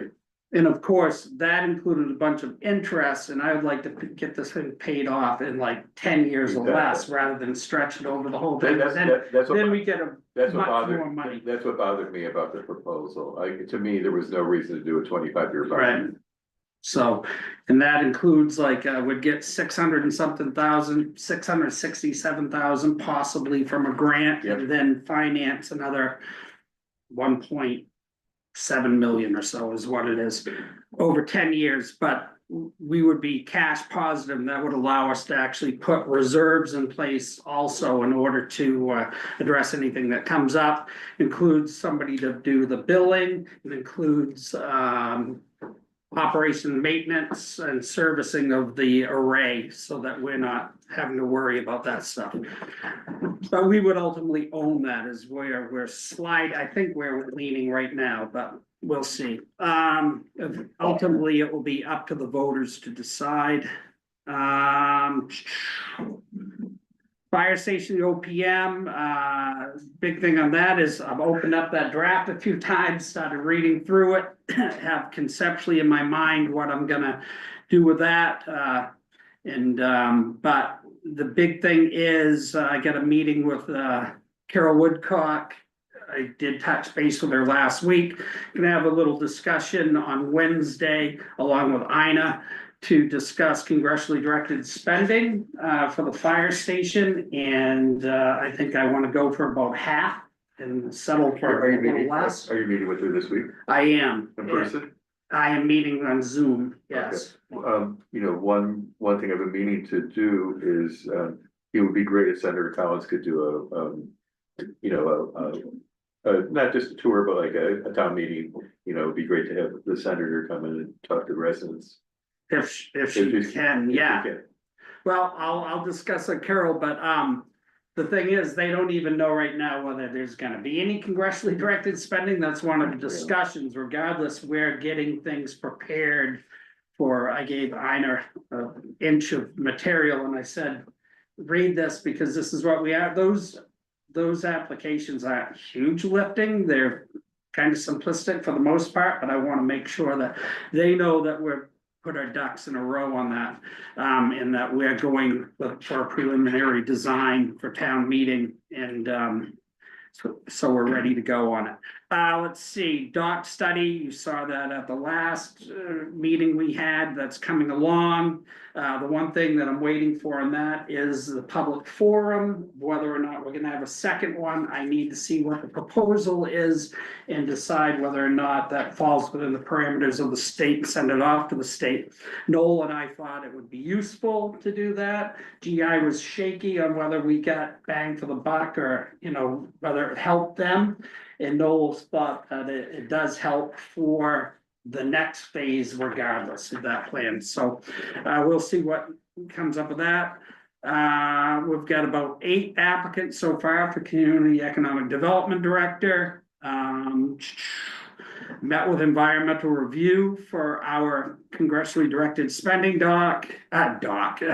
money for dock expansion. And they said, oh, you're a ways from having to discuss anything with us right now, Derek, because basically we need to know the parameters of what we're gonna do, and we're not there yet. But also discuss with Xander Parker on what the harbor committees discuss historically, because I found small plans that they've done over the years. So I'm still learning about that process, and I have a couple of these, well, 4 more cohorts starting this week that will run in through March, which basically is with all the different towns. There's like 12 of these separate sessions. Each is has 4 parts. I've already attended some of the earlier ones, but I've heard about what other towns are asking for questions. So that's helped me understand that process a little bit. Let's see, T-Mobile grant. We did not get the grant for the story walk, but Ina is working on a AARP. I'm a proud member of AARP, believe it or not, as young as I am. I joined up. So I was rather insulted when I first started getting those at around 50 years old. I joined anyways. So I am a member along with our other people. So I'm glad to see my dues are maybe going to come to Castine. But the Castine grant originally, the T-Mobile grant was $50K. This one's only 24,000. This is more to cut trails, not do all the landscaping and stuff like that. But the board should vote to apply for that, and so we can get that in. It's due on Wednesday. Let's see. Project Canopy, that's been moving forward. The foresters starting to do work on that. No word on the governor's waste diversion grant. let's see, MDOT, traffic calming, we listened and learned, and now we'll devise a budget plan for town meeting. What is that plan? I don't really know yet, because the board's offered different ideas, but, I do know the one thing I control right now, and that is finding a speed trailer, and Pete finally sent me some ideas, and I think this little trailer that goes behind an ATV may work. It's gonna be about $400. And I just need to sit down with Joe and see what we need to do to fabricate the brackets and everything to make it work. So don't be surprised if you see a trailer in the coming warrants for that. I'm hoping I can squeeze that out of the highway budget someplace, Karen. All right, good. Just making sure she is the keeper of the funds, and I'm not in the market to get a little ATV trailer for myself, so I want to make sure we're gonna have that money. Let's see, we took care of those, still await the Hampton Electric proposal for the historic lighting. Flagpole, don't have much except for that mass is donated, and I think that mass is in the town garage because it's taller than what I remember was left over from the flagpole. Sander on town truck, I did mention that's kicking some grease out. It's the thing that helps make the sand come out of it, the spinner and everything, and the conveyor. We do have the parts in place for that, so when it does fail, we can quickly repair it. Backhoe loader tire, had a slow leak in that. It's got a big crack in the side of it. We did a little research. Can they patch it? Can they fix it? Can they put a tube in it? How dangerous it is? We brought it in to see if we couldn't replace the wheel. I ultimately decided where the inflation, what do you call that? Valve, thank you, everybody. Appreciate your input. Is right where the crack is. So as they continually put in air, I was worried, should that finally blow? Not a safe place. We brought it in, we found out actually the wheel needs to be replaced too. The rim rather, so, and was my $3,100 figure about right? I'm high? Yeah, All right. it's gonna be about 2,400. All right, 2,400, all right, good. All right, 24, see, I just saved $700, Karen just saved you $700, right out of the gate. Harbor Committee, I'll forward you a couple emails or whatever. They've been working on fees. They do have some conceptual ideas on other users of the facility and that revenue going partially into harbor revenue rather than general fund revenue to offset some of their budgets. Let's see, one bonus item I'm gonna tell you about. I don't know if everybody knows this. I showed Sean the other night, and he said, impossible, I can't believe this. Anybody that's been up there knows there's a pesky spotlight that shines on the screen up there, and I've said, why didn't they put a switch? We can't figure out how to shut it off. So it's constantly on there. And of course, I said, why aren't these lights dimmable? Why do they all dim together? I have figured out that they are on separate circuits, and we can dim all the different lights up there. And I was so proud of myself for this discovery. Since I heard that even the electric companies said that wasn't possible. So anybody that wants to know how to dim the lights, I will show them how to dim the lights. never come. Okay, And that is all I have for you. thank you, Derek, that was quick. All right, so we have some things to vote on from that. So, wow.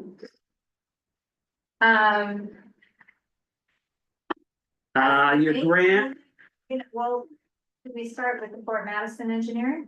maybe we can do that, yeah. Okay, we'll start with Fort Mad, I'll make a motion that we approve $44,294.48 for the Madison engineering, and our share of that is $4,449, so we approve that. Unless the state doesn't pay their share, and then it's $11,073. Is there a second? Second. So discussion, all in favor?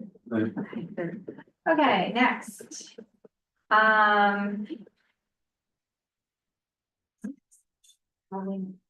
Oh, yes, I would vote that, I would move that we allowed Derek to sign the Housing Opportunity Program municipal grant contract that we received for the Blue Hill Peninsula. Second.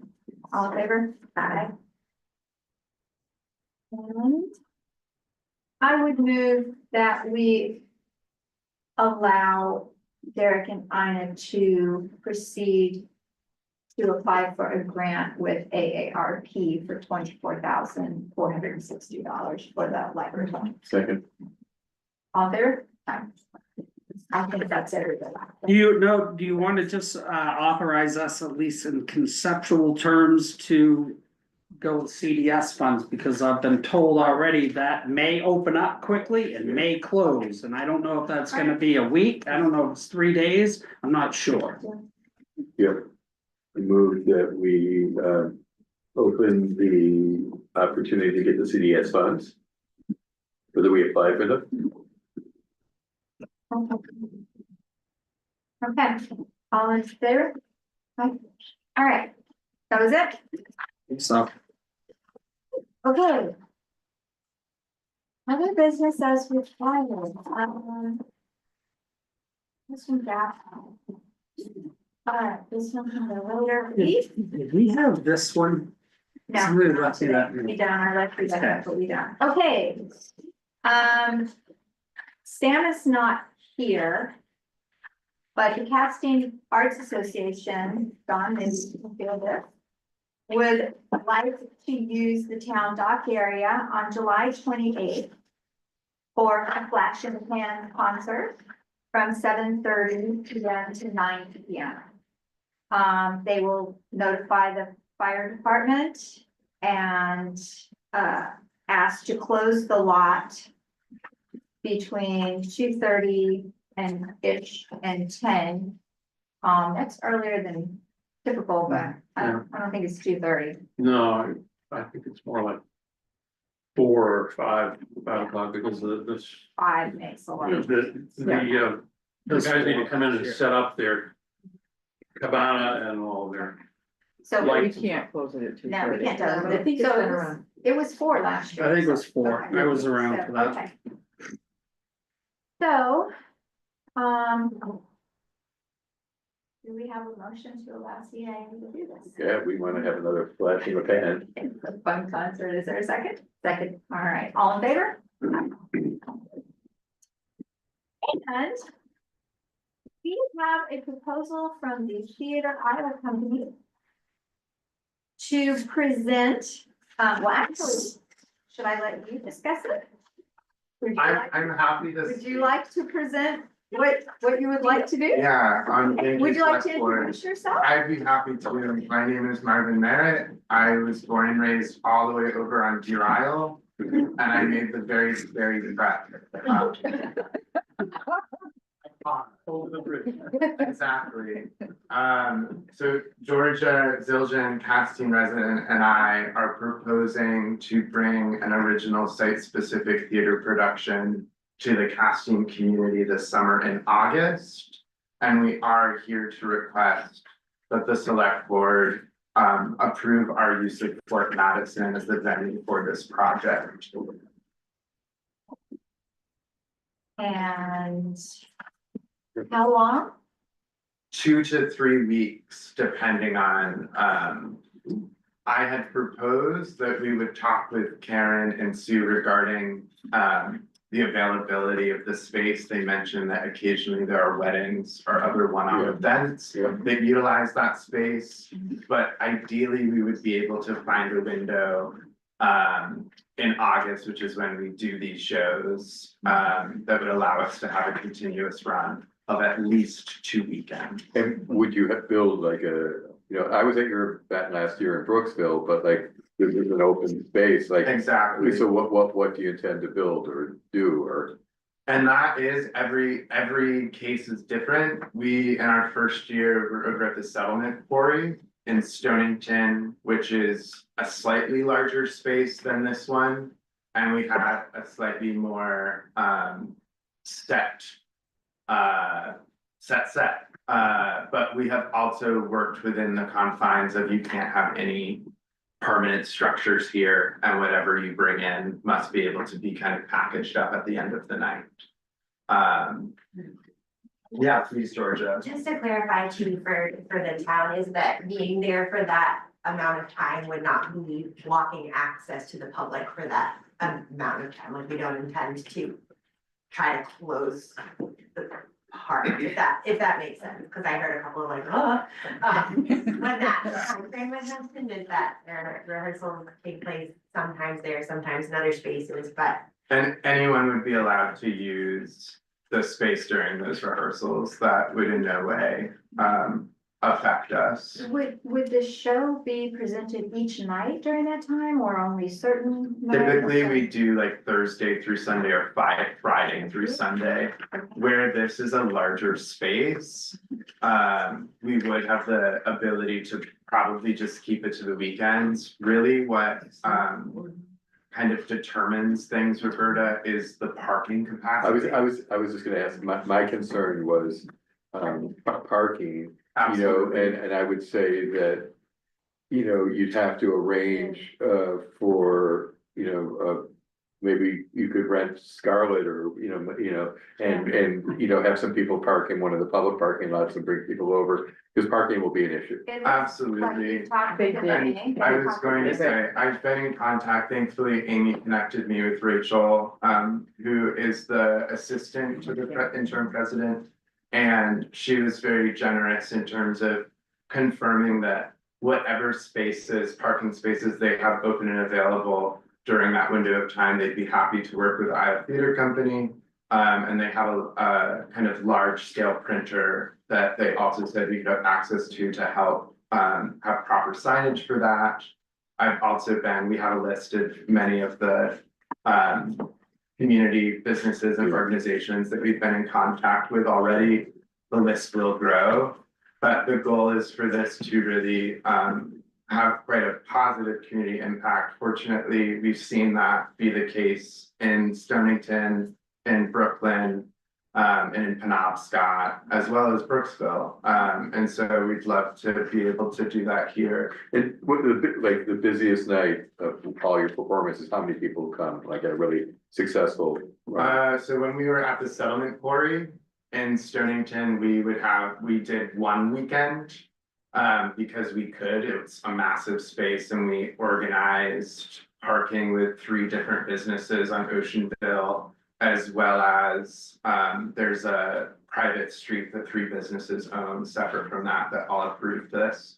Because they're all fishing oriented, so you know, after 3 p.m. it's no one's there. And that was like 300 people. Wow. But maybe for. But I was gonna say, last year. But last year we had 100 for performance. We control that. You know, we're able to set, we can set a much smaller window. It's really dependent on the capacity of the space, the capacity of our parking, which we confirmed before setting that capacity.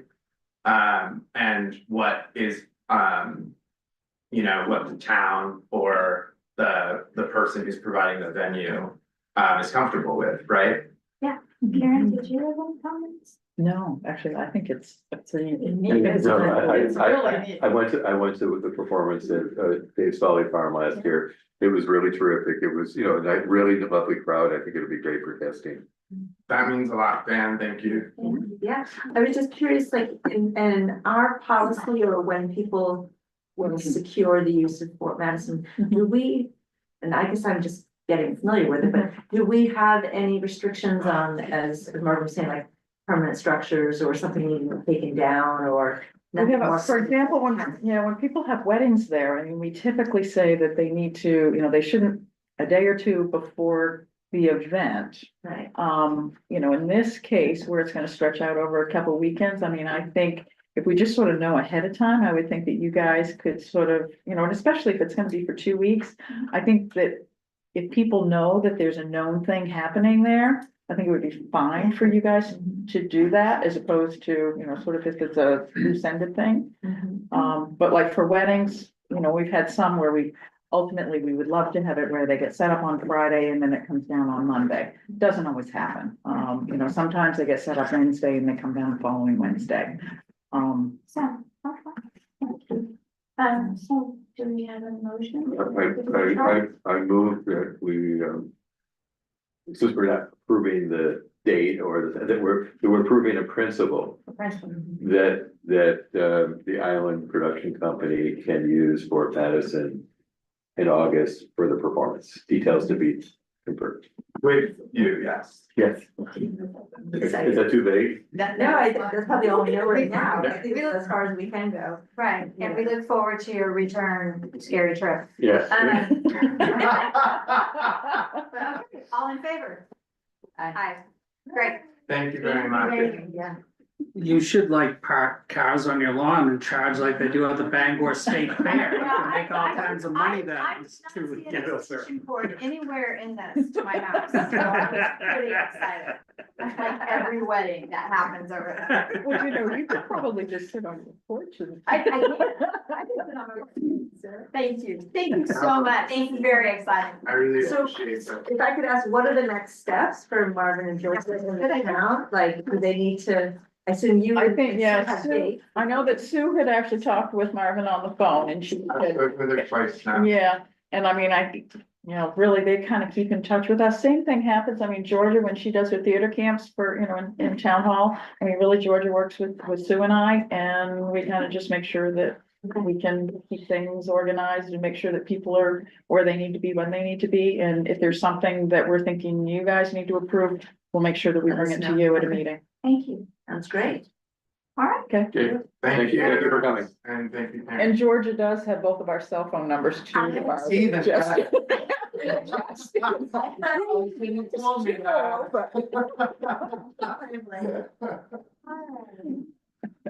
Moving on to other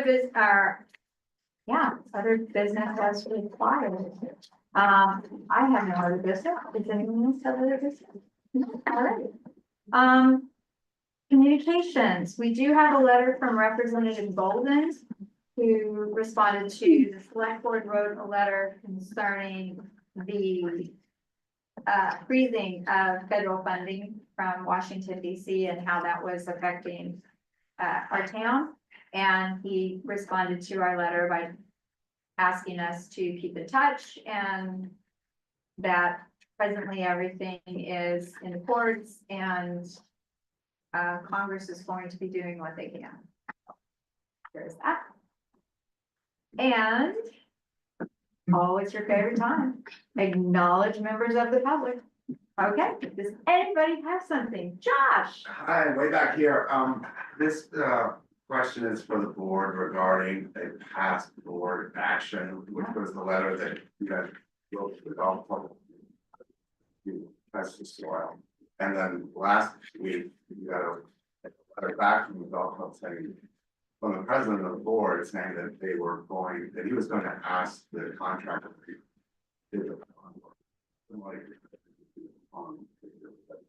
I'm wondering, did you get any follow-up response about whether they're gonna take that snow or not? Would you consider writing them? Actually, Josh, we did get follow-up on the pond, and I think you came a little bit after we No, read no, I was that. here, but. Oh, you here for that? Okay. No, We haven't had any further conversations with them about the fill taken from the pond. But because of how their letter was stated, I would, refer you to info@Castine Golf Club. Well, this is really a question about your talk to letter that you guys wrote and whether, are you gonna just let the matter drop without, testing for PFAS? It's not, they used herbicide on all the different greens. We know it's that, not one green. we know that, and we wrote them a letter and we asked them if they were going to let the contractor know, and they said they were going to let the contractor know. And we really don't have any more standing. If you would like to write to them, or if anybody in the public would like to write to them and tell them that this is a very big concern, that would be fantastic. But I don't see that we have. any Yeah, more you standing. did not ask them to test the soil. No, we You- did not ask them to test. They the soil. said that there had been, We asked them to let the contractor right, that there know. had been people who Right. had suggested that, but the select board did not No. ask them to Is test there the a soil. copy of that letter that you wrote to them? Yeah, there is. We will get that for you. Okay. Anybody else? Done. Just a comment about Derek's report about the screwy lighting upstairs. It used to work, and then it didn't. And I think Gary came in and he did what he could. But the plate at the back of the room, which should control the lights in a certain fashion, does no longer does it that way. There should be a dimming feature for the overhead tube lights and so forth. I would recommend that we find someone to come in and evaluate that system, because it's not a standard turn lights on, turn lights off system. And figure out what's wrong with it. And Well, I think get it it's fixed working properly. right now. No, You don't we think were so? there last night for the Mardi Gras, and it's the same old, it's not Well, working. I know, but there are separate dimmers for each one. Yes, I think you need to get a lesson from Derek and then it will be fine. Yeah. Listen, I was up there while it was funny, because I was trying to show Sean and the kids were up there getting ready for their dance, had the lights off, so I was trying to show them, each time I'd start to dim them, they'd turn them back, I'm like, what is going on with that? But no, I actually got it so I could isolate various areas. Were you working around the stage? Uh-huh. See, that's where you shouldn't have to mess around on the stage. It should all happen right at the back switch, like at the back of the room. Well, And all I know is the spotlight was off and the other lights were dimmed, and it was pretty good though. That was the key. Okay, So, yeah, so we'll continue to work on that. thanks. Anybody else? Oh, just with regards to the golf course. The golf course got a permit to build that pond. It was our responsibility to request that they do the permit. We didn't do that. There's another thing that you should consider. It says in all the ordinances that that pond is supposed to have a fence around it. Gotta read it. Okay, we'll look into it. So the screw up is here. Okay, we'll look into it. Nobody, I'll let look it at the go, let it ordinance go. again, guys. All right. somebody's responsible for that. Some of us have to go into that pond to get our balls, I want you to know that. You put a fence around it. All right. Well, somebody. Anybody It's else? pretty deep, huh? Okay, time to schedule our next meetings. So the select board has not on here, but we should have a work session for next Monday, the 10th at 4 p.m. We have a meeting on the 17th at 4 p.m. We have a town and gown meeting on Friday. Do we have it on Friday? That's a holiday for That's the not, academy? yeah, I thought. Yes, we weren't were gonna do not, that one was Okay, supposed to be, get that one yeah. off there. No, get, And, take it off. and we need to schedule a budget meeting. Can we have a budget meeting? What I was going to suggest is really the two items, or unless you guys have some other things, but the two open items are harbor and fire department, and I don't have either one of their drafts yet. Okay. So I'm almost thinking that Next week. we could schedule it for next week. Do you wanna do it, before or after our work session, or do you want it on Monday, or do you wanna do it on Tuesday? Next week, the 10th, Well, I don't, what is Amy's schedule like? You would personally, Yeah, 10, 17. Are we looking at the 10th or the 11th?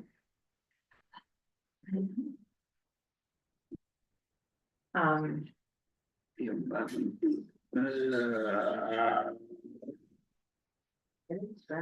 Well, Castine Historic Preservation has a meeting maybe on the 11th at 4. I can do That's no- either Monday Huh? or, Scheduled. or. You are, or right, got yeah. tentatively Oh, in see, mind. no, maybe, that's what you said. So what okay. time? Yeah, Because you I guys was already thinking have, in the afternoon. because you guys have a regular work session at 4 p.m. on Monday. Right. So what were you thinking? Well, I had it tentatively for Tuesday at 4. That allows you to not have to stay so late Okay. rather than waiting after the Well, work is this- session. I think Yeah. historic preservation has a meeting, so we would need to end up having two places. we can, We want to go I mean, we downstairs. we can. can meet downstairs. Okay, so Tuesday. Tuesday, the 11th at 4 p.m. Okay. Okay. Oh, we can't, so we could meet in the back room, but I guess we'd have to be. Yeah. Open to the public. Okay. thank you.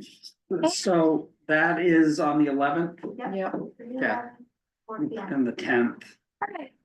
duplicate on the 11th. Karen, is there a way, is it possible to contact the committee and fire department to say we I need that actually, well, information by actually, the harbor committee met on Friday, and I did talk with Xander afterwards, and I said, hey, you're getting a draft budget, and he said, I said, can you have it to me, like, over the weekend, can you, get together their thoughts, and he said, maybe, and then I saw him today, and he said, yeah, I didn't get it together. So I'm hoping that sometime. I saw Jack, and Jack, of course, Randy being in the hospital has kind of, I mean, typically Jack does most of the work on it, but then he goes through it with Randy. So, I mean, I talked to Jack today and I said, I think we're just gonna have to go with, and he said, okay, I'll try to wrap things up then. So, Well, I'm kind of curious too, with the town meeting date being pushed further out a little bit, does that also allow us a little extra time on the budget prep, or are we beholden to a our timeline? with the printer? own timeline with the printer is Because I the mean, issue. Timeline with the printer. In is terms the of issue. when they can fit the job in, could they move us a Yeah. couple weeks later, but give us more time. I mean, So, I know, because I said the same thing to Sue, and then we called and they're like, yeah, we kind of put you in there. Yeah. So we're in their schedule and, Well, hopefully we get the Thank budget stuff. Okay. okay. There is no other business. I will accept a motion to adjourn. Is there a second? Second.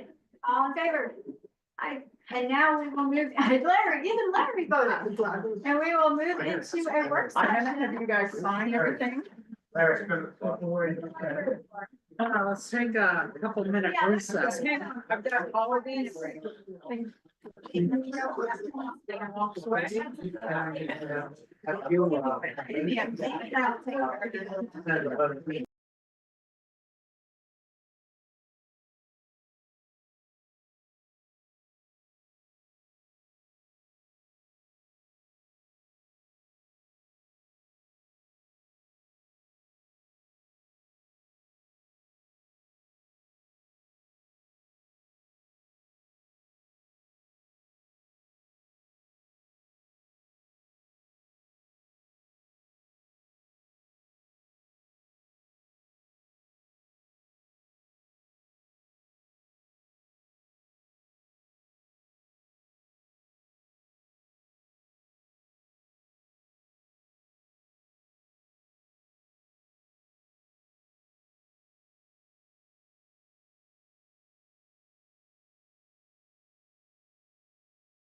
There you go.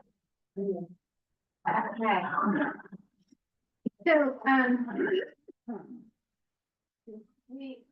So, You have to call the work session. I'm gonna call work session to work at 4:29.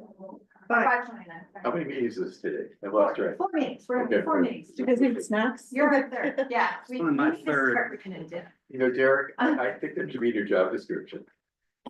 Yeah, Dinner? If there's Dinner? more, if there's more than Bring 3 pizza. meetings in a row, Snacks. you have to bring snacks. Swanson's TV dinners. So, we really appreciate you guys getting your budget in Mhm. and that. And we had talked earlier about would there be any way that the library could do more? Mhm. And, we didn't see that, so we just wanted to ask, is there any way you can do Oh. more? Oh, so you're officially, because I think we were just Yeah. we talking did- in broad I mean, strokes last time. if I could just jump in. Yeah. I mean, we have enormous budgetary pressure this year. Mhm. You know, there are so many projects that need to happen in town. There's so many initiatives that we're trying to do. And it's, I mean, to go through the whole budget of all the departments and say, you know, we can't do this because we don't have the money here, we can't do this because of the money there. You know, but I guess my first question today was, how big is the endowment? Like around 8 million. We hadn't officially voted our budget, by the way. We're doing that this Wednesday. Okay, Okay, I mean, and So- we're sorry to be, No, I mean, No, I it's, think what we thought last time was just kind of a broad, oh, no, we were actually really asking. like, do you have specific numbers in mind? Or do you want us to cover the whole budget? Like, what are you talking Our, about? our big ask would be, yes, if you could cover your entire budget for a year and we could have that $300,000, Mhm. that would be an amazing gift. I mean, I don't have the numbers right in front of you, but what is the budget of the library this year, like the operating budget? You want to see it? I don't know. Yeah, yeah. There it That's our draft. Okay, Yeah, that's your draft. That just Okay. didn't have the, I guess, the details of the That's- benefits. It's fine. okay, so if you're looking, so if the entire budget is 346, Mhm. okay. So if you have an $8 million endowment. And, you know, most endowments, they try to yield 6 and spend 4%. Mhm. So if you had let's just say you did 4.5% of $8 million, that would more than cover your operating budget. And, you know, we wouldn't ask if we weren't under such pressure across the whole town. I mean, really, the library is the only place where there is an endowment and that could cover operating expenses. And perhaps your board will say no.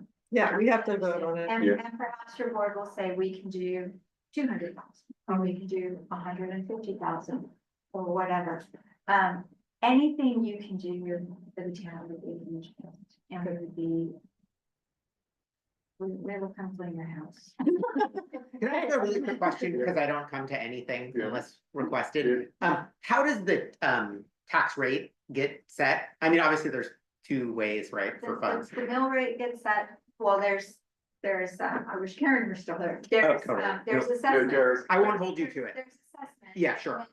Whatever we add to the budget, then that's how taxes get, Okay, so the budget's Basically, in set the and then the rate is simplest dependent. terms, Got it, you okay. have all your expenses, right? Okay.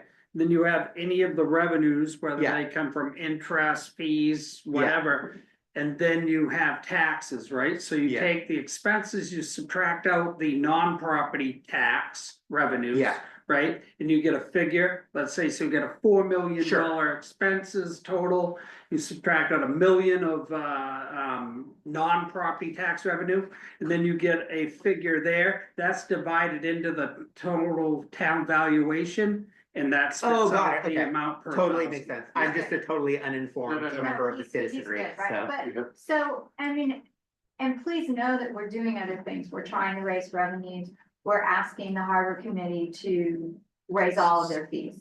We're looking at raising building permit, like really having fair market building permit fees and things like that. We're looking at all of those kinds of changes. We're looking at that we haven't done it yet. Looking at raising the fee for the use of Fort Madison for events. Your parking, you know. Yeah. And whatever we can, we're looking at all kinds of different fees to raise. And so we wouldn't ask if there wasn't. My one concern is that it, because it's moved from 40 to 60 slowly, and it does not go the other way ever, And you but. don't want it to, yeah. Well, no, it's not, I'm not so, like, this is from the separate discussion, but like, I think that we would be disposed to do like, if there were constructive use for the round school, like big amounts of money from the endowment for that. Okay. Well, that's I mean, we've talked about it, Yeah. I can't speak for the other members of the board, Right. but like, because that is like. More mission adjacent to what Right. the money was actually left for, Got it. as opposed to like, it's. I mean, I'm not saying I'm opposed to this or whatever, I'm just saying that like.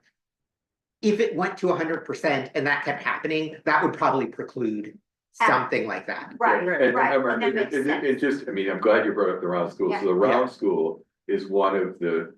I'm gonna call it a big question. Yeah. That has to be answered, Mm-hmm. and we're setting up a committee. Yeah. To. Oh, I get that, it's a big, yeah. To direct the future of the round school. Yeah. Because their lease is up next year, Mm-hmm. and it's a critical piece of infrastructure in the town that we have. Early childhood learning, after school, we've got, you know, that could be an amazing piece. Mm-hmm. And, you know, the operating budget that just kind of like, this is not a detail, Yeah. but the number that was given to us to run that place well, Yeah, it would be $350,000 a year to run it well. and that's like something that we can talk about, like Okay. funding like a Well- huge amount of, I don't know if all of, but a huge part of, I don't wanna Well- speak. well, And just, you know, that Yeah. I had a discussion with one of the trustees of MMA. Yeah, And I said, do you feel that MMA would be open to also helping to fund the round school? And apparently MMA has a community mission directive in their mission. So, you know, it's my intention to speak to the select board. I mean, sometimes in these work sessions, we've each had, you know, like, we haven't like gotten together on it yet. But I mean, it was my intention to bring it up at a meeting and say that we should write a letter to MMA saying that, you know, we're looking at the future of the round school. A big portion of the young people that go there are children from MMA employees. And so it's important for them, it's important for us, it's important for the library. I know there's been discussion about what, you know, could the children's library move up? I mean, like, I know there's all kinds of ideas that we can bounce around. Yeah. So, Yeah. so, I'm sorry, Casey, did you? No, I was gonna say, there's lots of opportunities Yeah. there and like, Yeah. you know, MMA using it as more of an HR kind of like coming from the HR department, like there's a lot of Yeah. exploratory stuff that's So- there, but. We really appreciate that you're willing to talk about the round school. I mean, that's huge, Yeah. that, you know, and maybe this year you're. If you would just talk to your board, whatever you're, and we're asking for 1 year. Mhm. We're not asking Yeah. for a forever commitment, we're asking for 1 year. And if you can't do that, we understand, but we felt like we needed to ask, Mhm. and if. You let us know what your board decides. Okay, yeah, we're meeting up Thank- with. And just on that note, you know, I've been thinking, again, this just. My thoughts is that I want to approach other places that have large endowments in town. And saying, you know, we're looking at the round school, you know, would you be willing to, you know, use some of that endowment money? To help fund the round school, because to me, it's so critically important that we get this fixed. Yeah. I think there would be big enthusiasm from us to be a major ongoing Partner. contributor. That'd be Yeah. great, that And there's would big be. enthusiasm for us that you will be a big part of it. Julie brought up the idea of like, they have a pottery kiln, like, could there be an adult education aspect to it? Like, there's a lot of Right, things. I talked to, this is not official, but my sister works for a national childcare chain. uh-huh, And I just was texting her and she had some interesting ideas, but I really think you should hire like a consultant, a childcare consultant to do like a market analysis and all that kind of stuff. interesting. Cause she was like, if there's a college nearby, it could be a lab school. Which would work for MMA, but you know, like Well, just ideas like that, right. that we might not have anybody who has that experience. That's a good point, and I think Nancy did mention that in the beginning, they had some sort of an agreement with, the education department. That they would send students down here for so many days a month to do sort of a little, not quite internship, but you know. They have to do that for credit. Right, anyway, and yeah. so, yeah, maybe we could do that with their early childhood department and things like that, but I like the idea of getting a consultant. It's total, and the reality is that if we're gonna bring new people in, we have to pay them well enough that they can afford the housing. I mean, so it's, all roads lead to a workforce housing, affordable housing, because you know, it's. Well, affordable housing gives you housing for the people that work at the restaurants. Exactly. Yeah, it's also tangled. Yeah. It's just a big quilt, right? And if you pull one string, you unravel everything, but, so that was Okay, it. so that But was we it. really. We're meeting on Wednesday, so we can get back to you. And fast.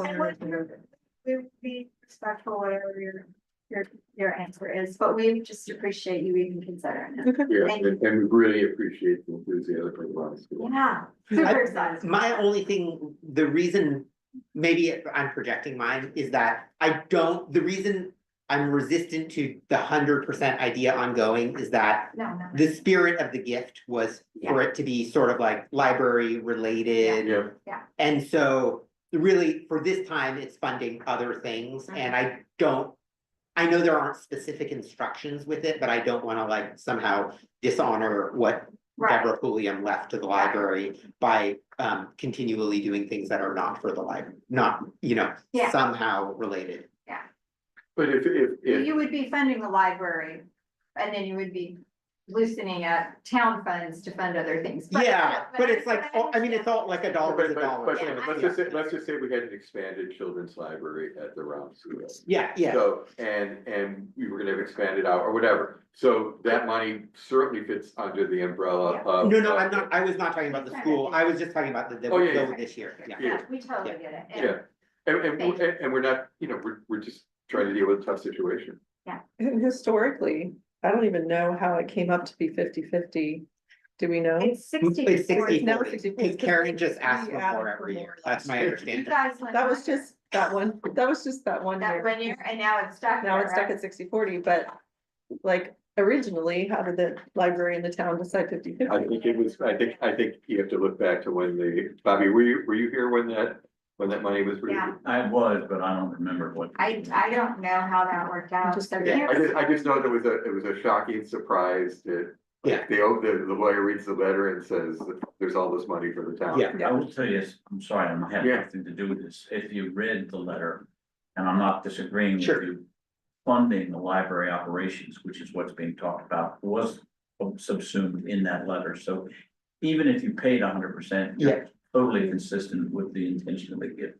Oh, no, I mean, the money is like fungible, right? So. No, if in fact you fund yourselves for a year, it's funds coming out of the endowment. I can be saying no. Oh, it's okay. Out of the endowment to support the library, period. No intermediary, just.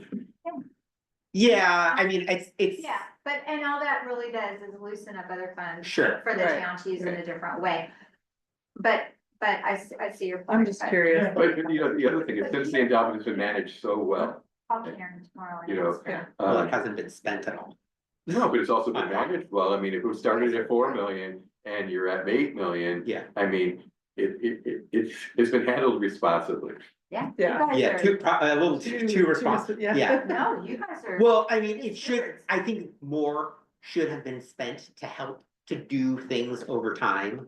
And so we're happy to do it. And, you know, Well, and Bobby, you're very familiar with this. I was on the university funding board, and basically that endowment, the way it worked is they tried to average a 6.5% return.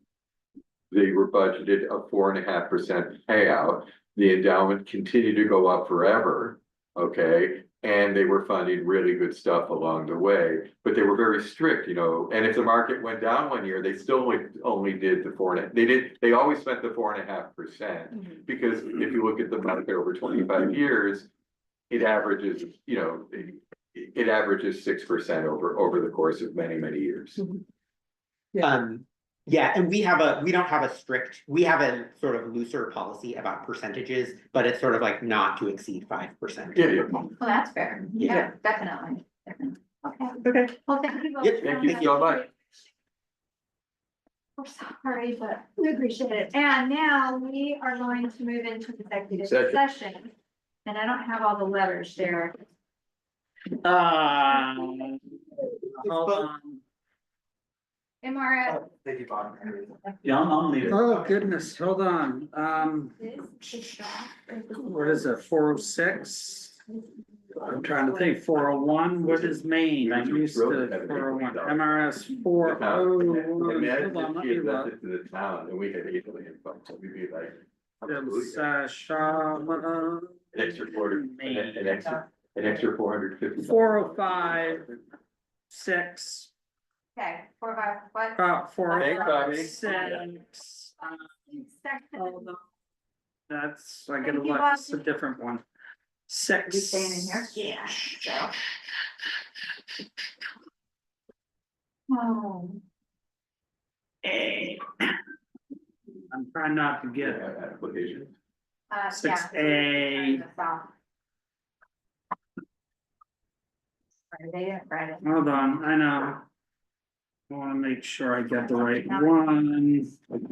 These are different than the New Hampshire ones, so. I think it's 6A. Yeah, I think 6A should hit it. Okay, Alright, 405, pursuant to. subsection 6A, Okay. MRS, MRS 405, subsection. Title 1. That's what I Title forgot, one. Title 1, 405, 6A. Okay. Can I ask yes. a question? If I want to bring up a legal issue, do we have to say that we're gonna have a second? That would be a different thing. I do have Okay, one well, question. but we need to go. Right, out of well, Okay, first. Well, there, no, that's not it. What do you mean it's not a? No, I thought I found it. Title 1, 405, 6A. Alright, We're in executive. session. well, who made the motion? I did. Who seconded it? I did. Alright, so hold on, Your thing- Roberta, Your thing's still talking to. I know, well, I'm not done Yeah, yet. because we got- Motion, Dan, second, Yep, vote, Oh, aye. And it is time, 5:59. 5:59 PM.